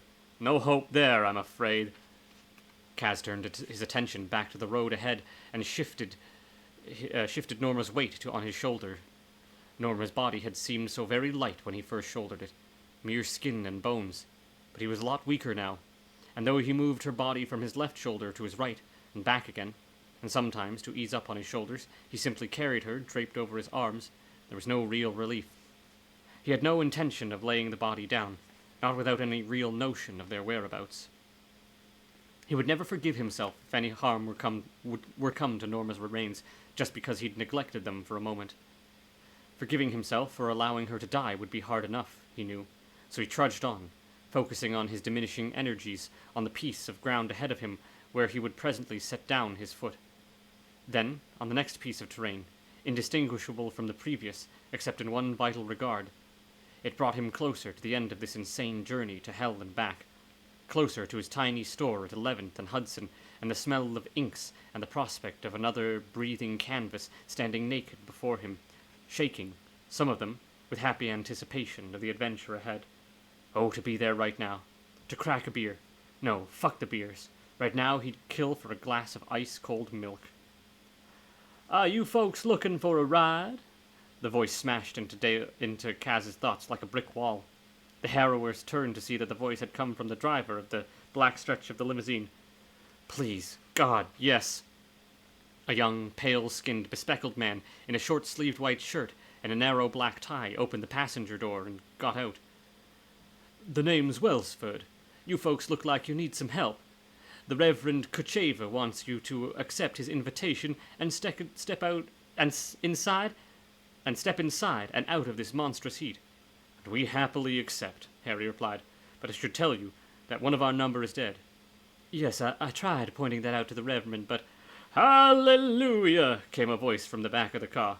One of our beloved sisters has gone to meet her Maker. This is a happy, happy day. Bring her in and make her comfortable. Kaz labored to get in the limousine with Norma's body, while preserving the dignity of the attempt, but it was hard work single-handed, and very plainly the Reverend Kuchaver, who was sitting in the far corner of the back seat, a very large white man in his late 50s, dressed in a very expensive suit, had no intention of offering any physical assistance. Kaz draped Norma's corpse half-laid, half-sitting opposite the Reverend, and then he guided Harry to the long seat that ran down the length of the limousine. A little more, Harold, Kaz said. Right there. Are you blind, young man? The Reverend asked. Only recently, Harry said. Oh, Lord, the Reverend said. You are almighty afflicted. You could say that, Kaz said, as he got out to allow Lena and Dale into the vehicle. Only then did Kaz himself get in, and positioning his body between Norma and Dale, close the door. We're all on board. Y'all look like you've been through it, said the Reverend. Dale groaned. Harry took the conversational reins. Thank you for stopping. If you could just drop us off at some place, we can make arrangements to get back to New York. New York? The Reverend's assistant. You are a long way from home. Where are we? Harry said. That's a good question, said the Reverend. Where in the blazes are we, Welsford? It feels as though we've been driving for hours. Arizona, Reverend, Welsford replied, then turning to Harry and company. The Reverend is due at a church in Prescott he consulted his watch. 1 hour and 20 minutes. Well, then if it's all right with you, we'll happily travel with you to Prescott, Harry said, and make our arrangements from there. The assistant glanced nervously at Kuchaver, who seemed not to have even heard Harry's proposal. Welsford was staring with intense fascination at the rest of the harrowers. Is that all right with you, Reverend? Welsford asked. What? If they come with us to Prescott. Prescott, Kuchaver said, lost in his thought. Is that a yes or a no? The Reverend didn't reply to the question. His attention remained riveted at the sight of Kaz and Dale, who were now holding hands. Finally, the Reverend said, with an almost tender intimacy in his voice, And you, brothers, what are your stories? Neither man replied. Harry knew what was coming next. Weary as he was, he found himself looking forward to the rude awakening the Reverend was about to receive. He had picked the wrong day to bring these wayward sinners to the Lord. Poor children, the Reverend said, being tricked into believing you are born like that. The hardships you must have endured. But God always has his purpose, my sons, however difficult it may be for you to understand. He does, said Kaz. Of course, child, of course. Whatever sins you may have committed, he invites you to lay them down and accept his forgiveness and his protection. Oh, glory to God in the highest. I see it so clearly now. This is why you're here. Thank you, Lord. Here we go, Harry said, a smile spreading across his face. The Reverend kept up the hard sell. Thanks be to the Lord for delivering you all into my care so that I may save your souls. Now it was Kaz who groaned. God never tests us beyond what we can bear, the Reverend continued. I promise you, sure as I sit here before you, if you do not repent, you will never see the light of heaven. But I can save you. There is still time. Do you bewish to this saved from the flames of hell? There is no hell, Harry said. Not anymore. Oh, but there is, the Reverend said. I have had many visions of that place. I have witnessed its furnaces. I have counted its chimneys. I have watched damned sodomites like you, he pointed at Kaz, and you, now at Dale, driven by demons whose faces were foul beyond words. Scary, Harry said. It is, and I swear by the blood of Christ, the devil is in you, is in all of you. But in Christ's name, I can drive him out. I can... The Reverend was interrupted by the sound of Harry laughing. Jesus Christ. Ever heard the expression, know your audience? Harry said, the air in the limo growing thick. I swear on the soul of that dear woman sitting next to you, that we just came from hell, the hell you're describing. We followed a demon there to bring my friend back. We saw populations destroyed by a plague fog. We saw armies wiped out by magical workings. We saw the devil himself, dead and then resurrected as he rode a gargantuan sea beast in the sky, where he cracked open the roof of hell and brought the sky down on everyone's head. We barely escaped with our lives. We're hungry, we're beaten, we're in mourning. We don't have the patience for a sermon right now. Rev, so either shut the fuck up or get the fuck out, because this car is going to New York. The Reverend stammered. Driver! The Reverend violently slapped at the glass partition that separated the driver from the rest of his vehicle. Driver! Is everything okay back there? The driver called back. No! Welford said, his voice shrill. Stop the car! The driver dutifully eased the vehicle over to the side of the highway and got out, slamming his door, then walked the length of the vehicle to open the Reverend's door. The driver bent low and peered into the limo. He found everyone sitting politely in their seat. What's the problem, Reverend? These travelers are beyond hope, destined for hell and content to drag every living soul they encounter with them. Of course they are, said the driver, placating his boss. So, what, you want them out? Yes! Screamed the Reverend. The driver threw the passengers a sympathetic look. All right, you heard the Reverend. You're out. We're going to New York, Harry said. Don't get smart with me, guy. This here's the Reverend's ride, and he's going to Prescott, and then on to... I forget whatever the hell comes next, but New York is not on the list, so you need to find yourselves a different ride. Or a different driver, Kaz said from behind the driver's back. He had slipped out of the passenger's side while the driver made his way to the back of the limo, and he had not emerged from hell without his knife. He waved it at the driver, whose response was quick and unequivocal. Take the car. Just don't hurt me, okay? I got 5 kids. No wife, but 5 fucking kids. You want to see? I got pictures. He reached in his jacket. I'm sure you're an excellent breeder, Kaz said, but I don't need pictures of the kids. I just need you to help the Reverend out of the car. Out? Oh, he can stay, but I don't think he wants... Oh, I'm messing up all the voices. Oh, he can stay, but I don't think he wants to ride all the way to New York with a car full of unrepentant sinners. The Reverend didn't need Kaz to repeat himself. He had the answer already in mind. Get me the fuck out of this car, he said. It's not going to New York. It's going to the Lake of Fire, and I don't want to be riding in it when it gets there. He stuck out his overly bejeweled, fat-fingered hand. "Help me, Jimmy, or Julius, whatever the fuck your name is." "Frederick. Just get me the fuck out of this car." Please don't take the Savior's name in vain, Reverend," Kaz said. Fuck you," the Reverend said. The Reverend reached up, and might have caught hold of the door, if Kaz hadn't found his hand first, and, supplementing Frederick's strength, hauled all 307 pounds of Reverend Cutshaver up out of the considerable depression he'd made in the limo seat. Once they had the worst of the work done, Frederick let go of his half of the burden, and Kaz took the hint and did the same. The Reverend loosed a shrill shout and went down on his hands and knees in the litter of the rock shards at the edge of the highway. Welsford, you idiot! Where are you? I fell down. Help me up, or I swear to Christ I will fire you and make goddamn sure that no one will hire you if you live to be 150. Welsford scrambled to help his beloved employer and preened over him like a sycophantic lover. The sight was enough to make Kaz laugh out loud. "What's so fucking funny?" the Reverend demanded of Kaz as Welsford fussed over him, brushing the dirt from his suit with the short little strokes of his hand. "It's an inside joke," Kaz said. "Oh yeah, and I'll be needing everyone's phones, of course." Once all forms of communications had been confiscated, Kaz climbed into the driver's seat, then rolled down a window and drove off, leading the sanctimonious Reverend and his staff in the Arizona dust. "Kaz," Harry said as the car barreled down the length of highway. "Yes, Harold?" "God bless you."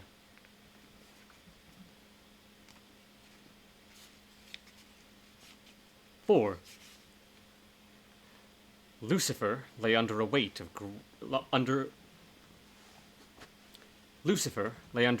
weight of shattered stone, his body so exquisitely knitted that it had remained whole beneath the fall of hell's heavens.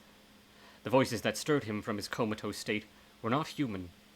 Rather, they spoke in fluting voices of his own tribe of angels, though the debate, which he understood perfectly well, despite the passage of centuries, was scarcely evidence that they were messengers of love. "We should have been here to see this, Bathriat. Someone should have been keeping an eye on things and raised the alarm the moment the stone became unstable. I would have wanted a seat for this. Can you imagine the panic, the screaming, and the praying?" "Demons don't pray, Thaki." "Of course they pray." "You're really a cretin, are you? Who the fuck do they pray to?" "They had a leader. Some rebel. Shite, I don't remember his name. You know me and names. He was a dickhead, and everybody says so. An old bitch tits kicked him down here. He started some kind of rebellion." "Lucifer?" "That's the one. Lucifer. They prayed to Lucifer." "Why?" "Didn't he build this place?" "So? Who cares?" "I care." "You care? About someone other than yourself? What kind of shite is that?" "I'm not saying I care as in tears and lamentations care. I care that the fuckwit who had this come to pass, and it's a big job. I'm saying that whoever this selfish fuckwit was, that he could have told a few friends, and we could have all been sitting in the sidelines, watching the slaughter like civilized creatures. Instead, we're standing around, doing nothing in a state of ignorance." "Shut up, will you?" "I can do whatever—" "Shut your mouth, brother, and open your eyes. Do you see that? Do you see what I see? There, under the rock." At that, Lucifer drew a deep breath, and the massive stone that pressed down on his body loosed a single loud crack as it split from end to end. "God in heaven," the one called Bathriat said. The two angels looked up at Lucifer. Their natures were not capable of shame. What could perfect beings such as they ever have to be ashamed of? But their instincts, however coarsened by lack of use as they were, told them that this was no ordinary demon. "It's him," Bathriat said. "But he looks so—" "Shut up, brother," Bathriat hissed. Be best if you keep your opinions to yourself." "You're not afraid of him, are you? I said shut the mouth." "You know what? Fuck you," Thaki said, and then turning to Lucifer, and especially fuck you, Lucifer, almighty. We were having a fine time till you showed up." Having spoken his mind, the angel started to turn away, but one word uttered by Lucifer, "Don't," was enough to stop the angel in mid-motion. "What?" said Thaki. "You are numbered among the dead, angel," Lucifer said. "I am?" Thaki said. Thaki looked puzzled, and then smiled in blissful adoration, and ceased. The energies from which he had been nurtured, inheriting their willfulness and their lusts and their escalating confusions, immediately began to vacate his body and go in search of new pastures to seed. The light in the warm flesh of his muscles flickered out, and all the strength in him perished. He curled in upon himself, his head becoming elongated and shrinking as he collapsed like a building set with charges. If there was any pain in his demise, he let out no complaint. The other angel, whose skin was subtly imprinted with what looked like eyes, delineated in red with black irises, blinked in acceptance. "It's boring, day after day," the creature said. "I get the feeling that anything would be preferable to this." "Anything?" "Yes," the angel said, deliberately providing the executioner with his cue. "Dead," Lucifer said.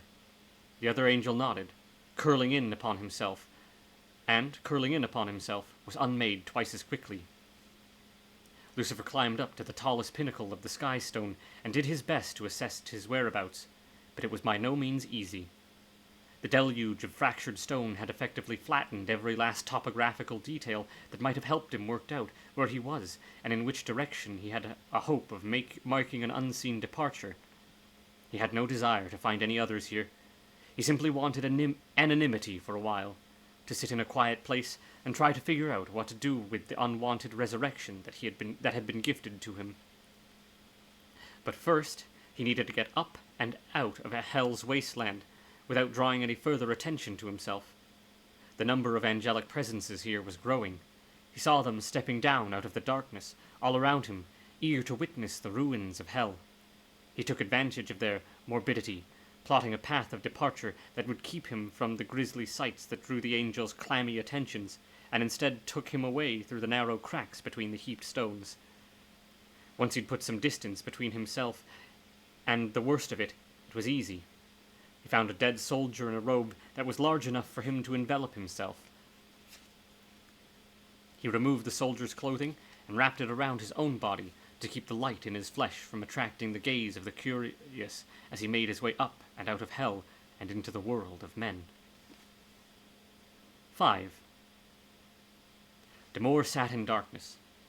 Whatever the time, day or night, darkness. Being blind in hell seemed scarcely real, but once he got back into New York, back into his apartment, and later his office, he began to comprehend how merciless the hell priest's final curse on him had been. Like everyone blessed with the gift of sight, he had taken it for granted. He had lived with his eyes. They had made it possible for him to exist in the eternal present. As long as he could see ahead, he could at least attempt not to look back. Now, he had to rely upon memory to find his way around his world, and memory took him out of the present and forced him constantly to cast his mind into the murky waters of the past. He had never been very good at it, but regardless, he wanted the now again.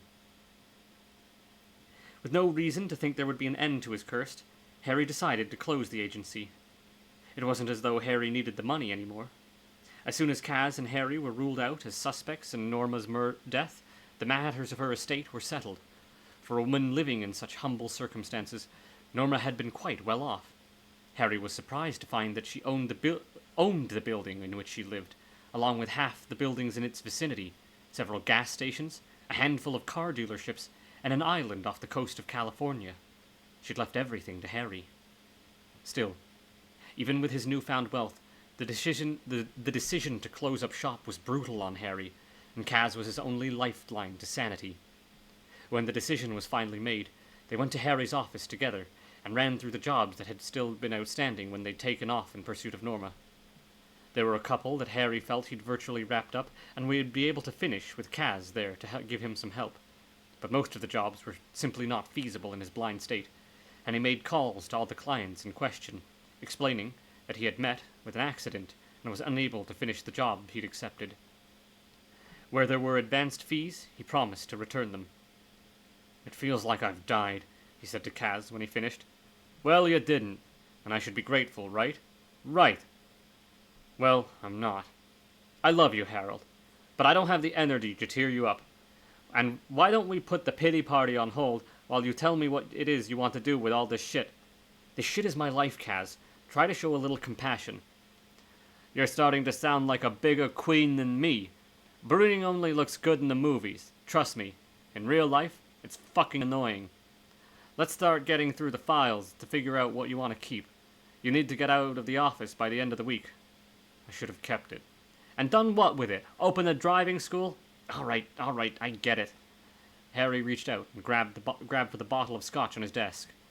Did you move the scotch? Sure did. Why?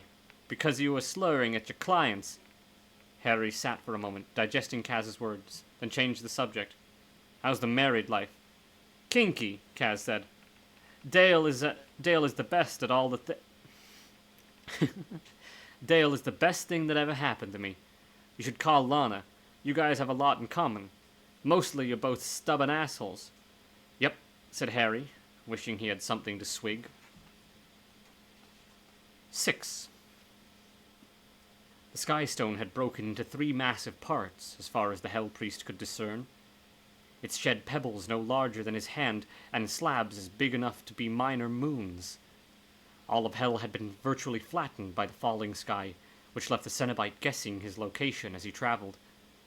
He sensed now he had finally discovered the remains of the city, and his instinct was confirmed. When he came upon a split in the rock that was barely a crack at one end, and yawned to the distance of perhaps a quarter mile at the other.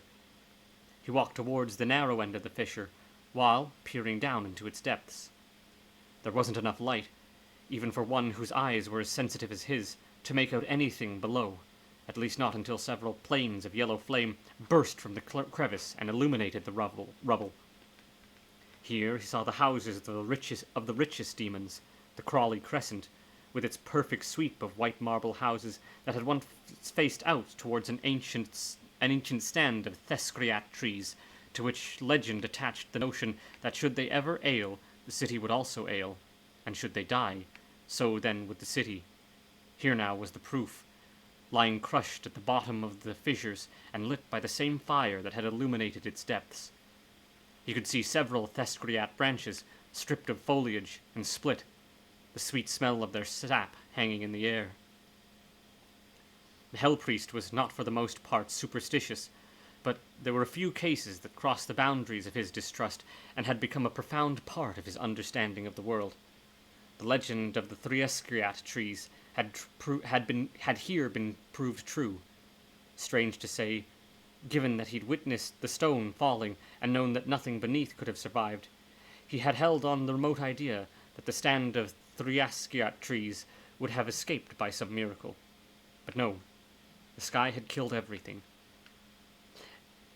And he had played a part in all this. Were it not for his ambitions, there would have been no need to raise Lucifer against him, and if Lucifer had stayed asleep in death, there would still be a sky in the sky. So this was of his making. This silence, this death, it was what he thought he had wanted all along. 7. Kaz finished packing Harry's thing, then left to tend to Dale. Waiting for his friend to return, Harry sat, the window open a crack, and listened to the flux of traffic as the lights changed at the intersection. The afternoon was slipping away. The passage of blue sky visible between the buildings would be steadily darkening. The traffic would be even heavier now, as the flow was swollen by people heading home or out for dinner, their heads still buzzing with what the day had brought. Sure, work could be a pain in the ass, but it was purpose, and what was life, any life, his life, without purpose?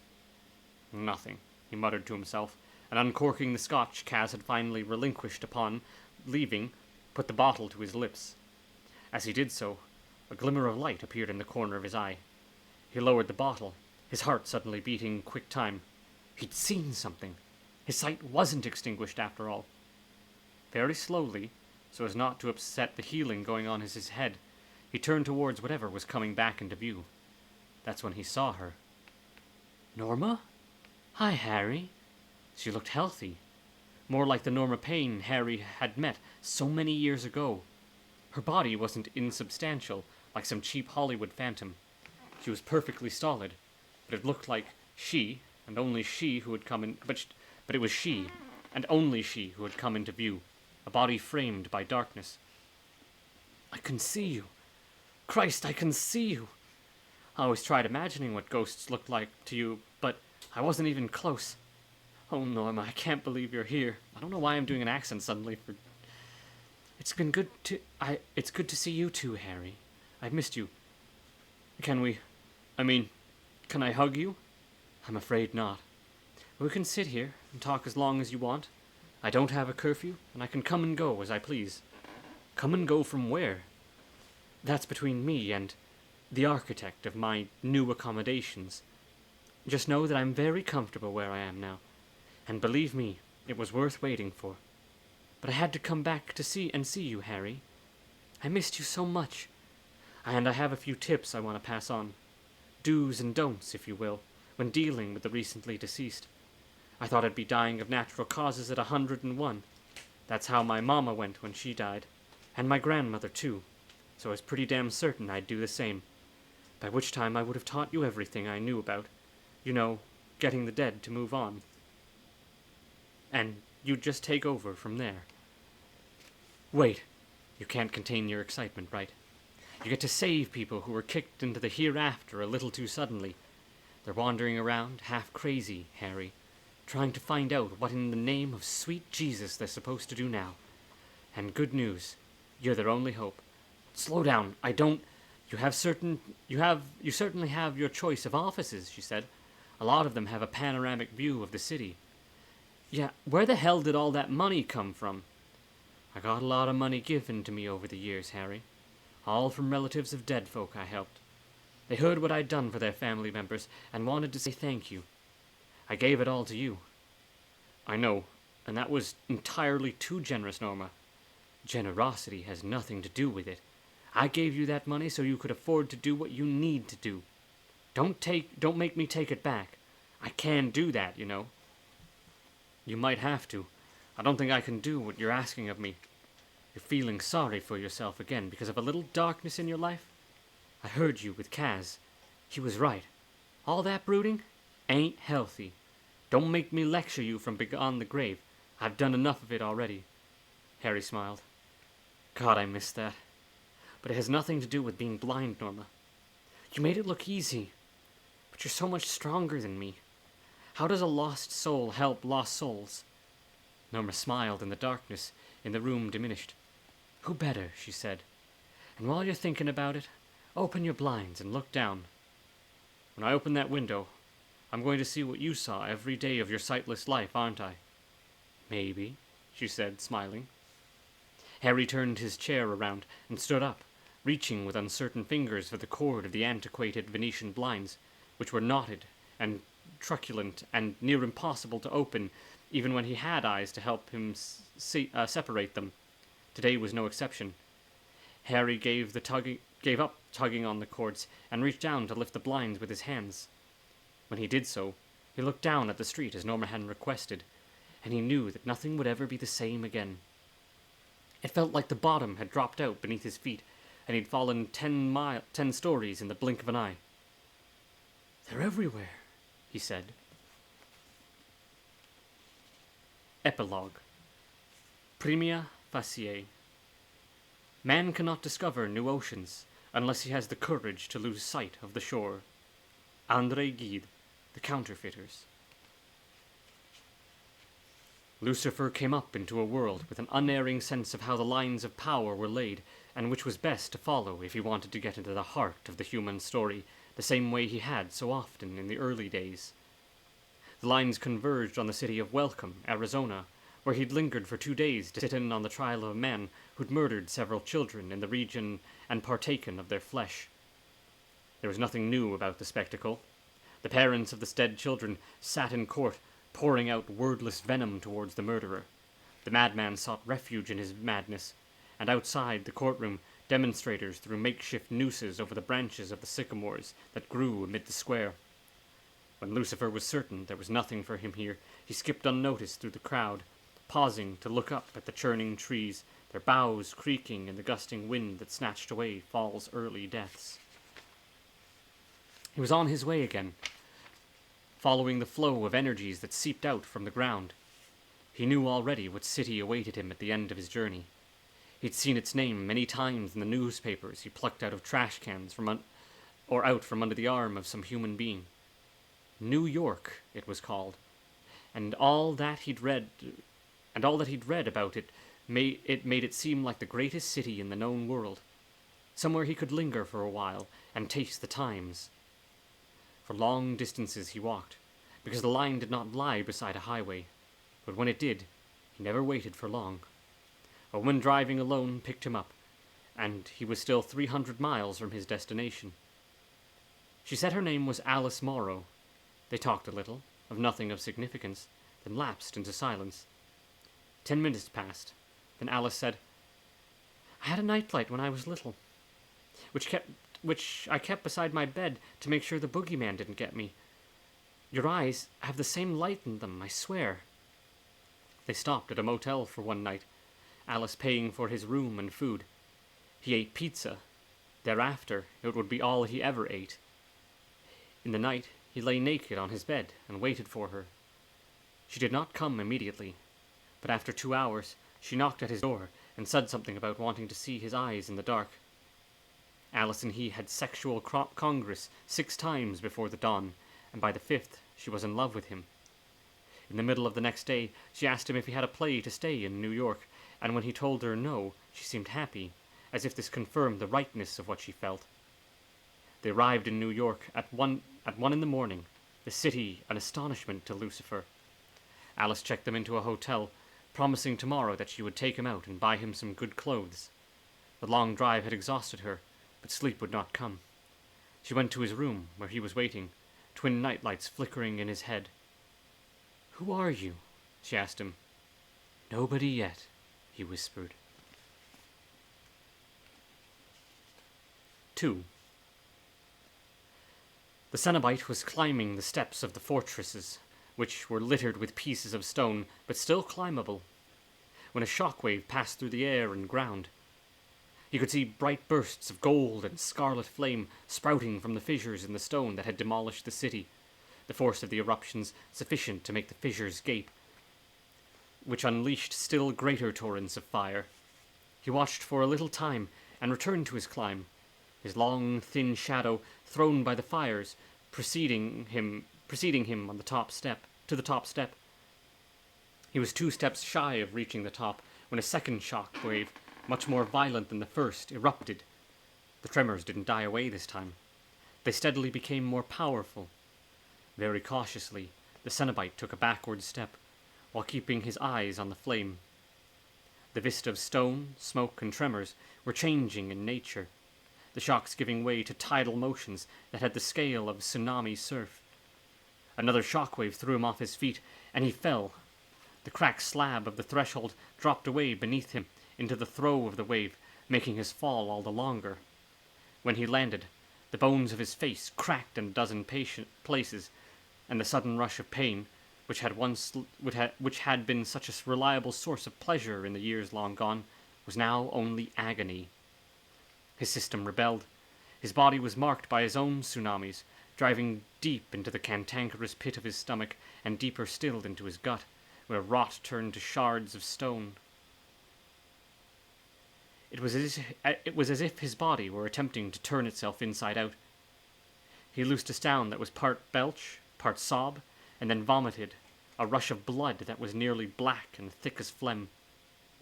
Through the noise of its splattering, he heard a far deeper sound, and some fraction of him that was able, even in the midst of this violent decay, to assess circumstances, was with detached thoughts.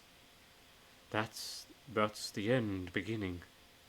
The violence of his vomiting left him powerless to control his body. His battered face so distrusted by his scream that his lips tore like wet paper. There was nothing left in him now except the last hope of willing his eyes to open, so that he might look to see whatever final vision hell had for him. He drew every last mote of will from the furrows of his collapsing body and gathered them, turning them towards a single purpose.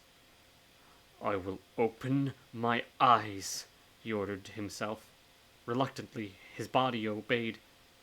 He unstuck his lids, sealed with the grey glue of his dissolving flesh, and focused his eyes on whatever was in front of him. He had a whole panorama in view, the flames emptying to a higher point than ever, and the motion in the ground putting new stresses on the stone. He had been watching for just a few seconds when the tidal shifts in the ground abruptly ceased, the thundering that accompanied them ceasing at the same instant. The Hell Priest's pulse quickened in anticipation of whatever lay on the far side of this silence. It came soon enough, a simple sound, as if some immense blow struck the tormented ground. It caused the pieces of stone that had crushed the city to be lifted off their bed of rubble, their vast weight effortlessly thrown up by the power unleashed in that single blow. At the top of their ascent, they seemed to pause for a beat. Then they dropped, their magnitude so great the ground upon which the city had been raised simply cracked as the stones bearing the city's remains started their descent. The fires found the mother lode of whatever fuel had fed them, and the geysers of flame leaped so high they would have licked the sky if it had still been there. The burst of light illuminated the cataclysm below with brutal clarity, but there was nothing down there left to witness, just stones falling away with the abyss. The Cenobite looked at the fire instead, and in that instant the fire looked back at him. He was watching, he knew, the unmaking of hell. The place was being wiped away by some great invisible hand. Perhaps it would be rebuilt. Perhaps a new system would be put in place. It was not for him to know. The thoughts contented him. He had challenged a higher power, and he had lost. It was the natural order of things. In that challenge, he had wreaked havoc, and now he was dying, along with everything else in this contemptible place. Content in the knowledge that his legacy would forever be one of agony and loss, he opened himself to oblivion. His eyelids closed, buckled, really, the bones in his face so fragile they shattered under the weight of his very lids as he dropped at the threshold of existence. His last breath had already left him, and as he fell, life did the same. 3. Besides Norma's impressive television collection, the only other physical items Harry had inherited from Norma's apartment were the many talismans and charms that she accrued during the years as New York's Queen of the Dead. Among almost all of them had been sent to her by relatives of spectral clients, thanking her for the help that she had given to a spouse or sibling, or most distressing of all, a child. As it had been Harry who had read the letters these items came with to Norma, he was profoundly respectful of how much love and gratitude had been poured into the gifts. Each item had been charged with all the power of those feelings, making up a vast collection of potent protectors. Not a single one was discarded. With so much to be moved from Harry's apartment and the office, Kaz knew the task would take several weeks, and if it was to be left to Dale and himself. He talked it over with Harry and asked if he could bring some extra muscle to get the job done quickly, so that Kaz could open up his shop again and start earning some money. Harry had no problem with this. He only asked that Kaz be the one to box up and carry the contents of the 2 deep-bottomed drawers to the right and left of his chair. "What have you got in there that's so special?" "Just a few keepsake. Souvenirs from various scrapes I got in." Fuck.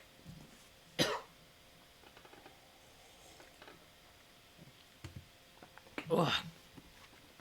Excuse me.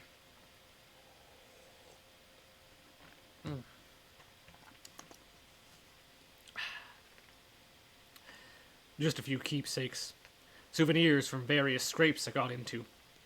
I don't want anybody but you to deal with all that stuff in the drawers, okay? Do you know who'll be helping with the move yet? Yeah, some friends of mine. They can be trusted.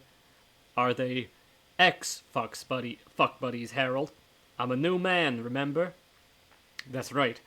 I keep forgetting that Dale has made an honest man of you. Doesn't hurt that he's hung like a giraffe.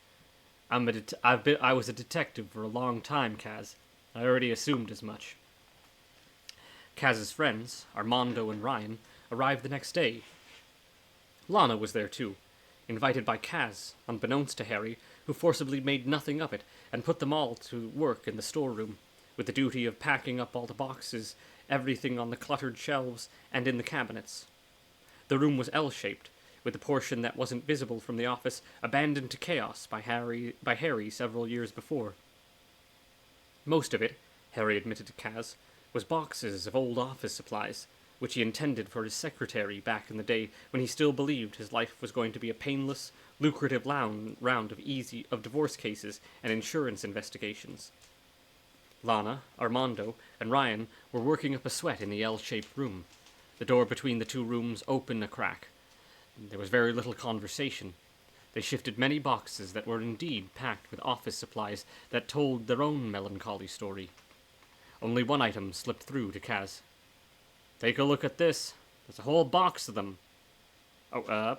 Take a look at this. There's a whole box of them," Lana said, passing Kaz a Christmas card. If there was any sadder proof of Harry's high hopes for his business, it was this slickly painted card with an innocuous painting of a pine tree and snow by moonlight, with a printed message inside wishing the recipient the best Christmas till next Christmas. Season's greeting from the Demore Detective Agency. Kaz laughed. "I bet he never sent a single one of these out." What's the joke?" Kaz turned. Harry was pushing just a door. "Just talking about Christmas," Kaz replied a little lamely. He put the cards down on Harry's desk. "It wasn't important." "Everybody okay?" We're a little sweaty and dusty and ready for something to eat," Lena said. "But we're getting through it. Shall I order Chinese? Or there's a good Thai place a few blocks over that delivers. Or pizza?" "I vote Thai!" Armando yelled through from the storage room. "Thai's fine with me," Lana said. "Will you get some Thai beer? I've worked up a powerful thirst." "Not a problem," Harry said. "Is the phone still in the same place?" "You want me to do it?" Kaz said. "No, Kaz. I'm blind, not crippled." Harry made a confident move towards a desk, avoiding with uncanny ease the heaped up files that littered his path. He got to his chair and sank down in it. "You know, this is a damn comfortable chair. Will you put it by the window for me, Kaz?" "You mean in the big room, in place of Norma's chair?" "Yeah. Done." Harry slid the chair towards his desk and picked up the phone, dialing the number for memory. "I'm just going to order a bunch of things they do really well. Is that okay?" "Ryan doesn't like stuff too spicy," Armando said. "Right, Ryan?" There was a grunt from Ryan. "Are you okay back there?" "Yeah, just concentrating." "On what?" "Nothing. Just make sure it isn't too spicy." "Already noted," Harry said. "Damn." He put the phone down. Dialed the wrong number. He pulled the phone over so it was right in front of him and ran his fingers over the button. "Why the hell did I do that? My head feels..." He stopped. "You need me to check the number?" Kaz said. "Listen," Harry murmured. "You hear that?" "What?" "That tinkling music." Harry stood up, dropping the receiver on the desk beside the phone. "You don't hear it? Kaz? Lana?" He was moving around to the other side of the desk towards the stockroom door, kicking over several piles of paperwork in his haste. Lana opened the door as wide as she could, squashing the garbage behind it against the wall. "Be careful," she said to Harry. "The floor's covered." Too late. Harry's foot caught one of the boxes, and he stumbled forward, dropping onto his hands and knees in the litter of envelopes and rubber bands that had spilled from the box he kicked. "Oh, God, Harry," Lana said. "Are you okay?" I'm fine." He reached out to his right, memory guiding his fingers to the handle of the top drawer of the much-dented filing cabinet. The drawer was unlocked, however, and empty. It slid out, and Harry would have hit the floor a second time if Lana hadn't thrown her weight against the drawer and slammed it closed. There was still a moment while Harry regained his equilibrium. The music continued its tintinnabulations, the sticky, sweet little cycle of a melody, quickening like a madhouse waltz. "Where's Ryan?" Harry said. "He's back there," Armando told him. Armando was talking from the corner of the room, Harry guessed, a vantage point from which he could have both Harry and Ryan in view. The far end of the room was the most chaotic. 4 plastic garbage bags, disgorged notes without files, and files without notes. Discarded cameras that had been thrown in a box, along with hundreds of rolls of exposed but undeveloped film. And buried behind all this chaos, a few items that Harry felt obliged to hang on to, but hadn't wanted to think about every day because they had unpleasant associations. Toxic souvenirs of his journeys to the end of the world and his wits. He quietly cursed himself for failing to remember the danger that was buried amid the trash there. A scalpel he'd confiscated from a demon who caused mischief by passing off as a cut-rate plastic surgeon. Some keepsakes from a demonic casino he had closed. He'd held on to all of these, but... "No," Harry whispered. "That's not possible. I left it in Louisiana." Harry had cautiously found his way around the corner now. It was unmistakable. It was the chime of the box, Le Marchand's infernal masterpiece. The music it was producing was enough to enrapture the man who was in the midst of opening it. "Ryan," Harry said, "what have you got?" Ryan grunted by way of reply. He was obviously in the throes of the box hypnotic working. "Harold, what is it?" Kaz shouted. "You're freaking me out, man." "Ryan, I know what you found is fun to play with, but you need to put it down." Ryan actually spoke, in defense of his ownership. "I found it in the trash." "I know," Harry said, as calmly as it could, "but it needs to go back there." "You heard Harry," Kaz said. He'd come to the spot just behind Harry's left shoulder, where he'd reliably been throughout the march through hell. "Harry doesn't fuck around," Kaz went on. "Just hand over the fucking box. I don't know what you're fucking with, but neither do you." "The hieroglyphs are beautiful." "It's Tiffelsprach," Harry said. "It's German. The guy who decided it all was a man in Hamburg. He's dead now, but he named the code before he died." Teffelsprach, Lana said. "Fuck, that's devil speak. Yeah, and I've already had my fill." "And what does it say?" Ryan asked. "Give me the box and I'll tell you." "No," Ryan said.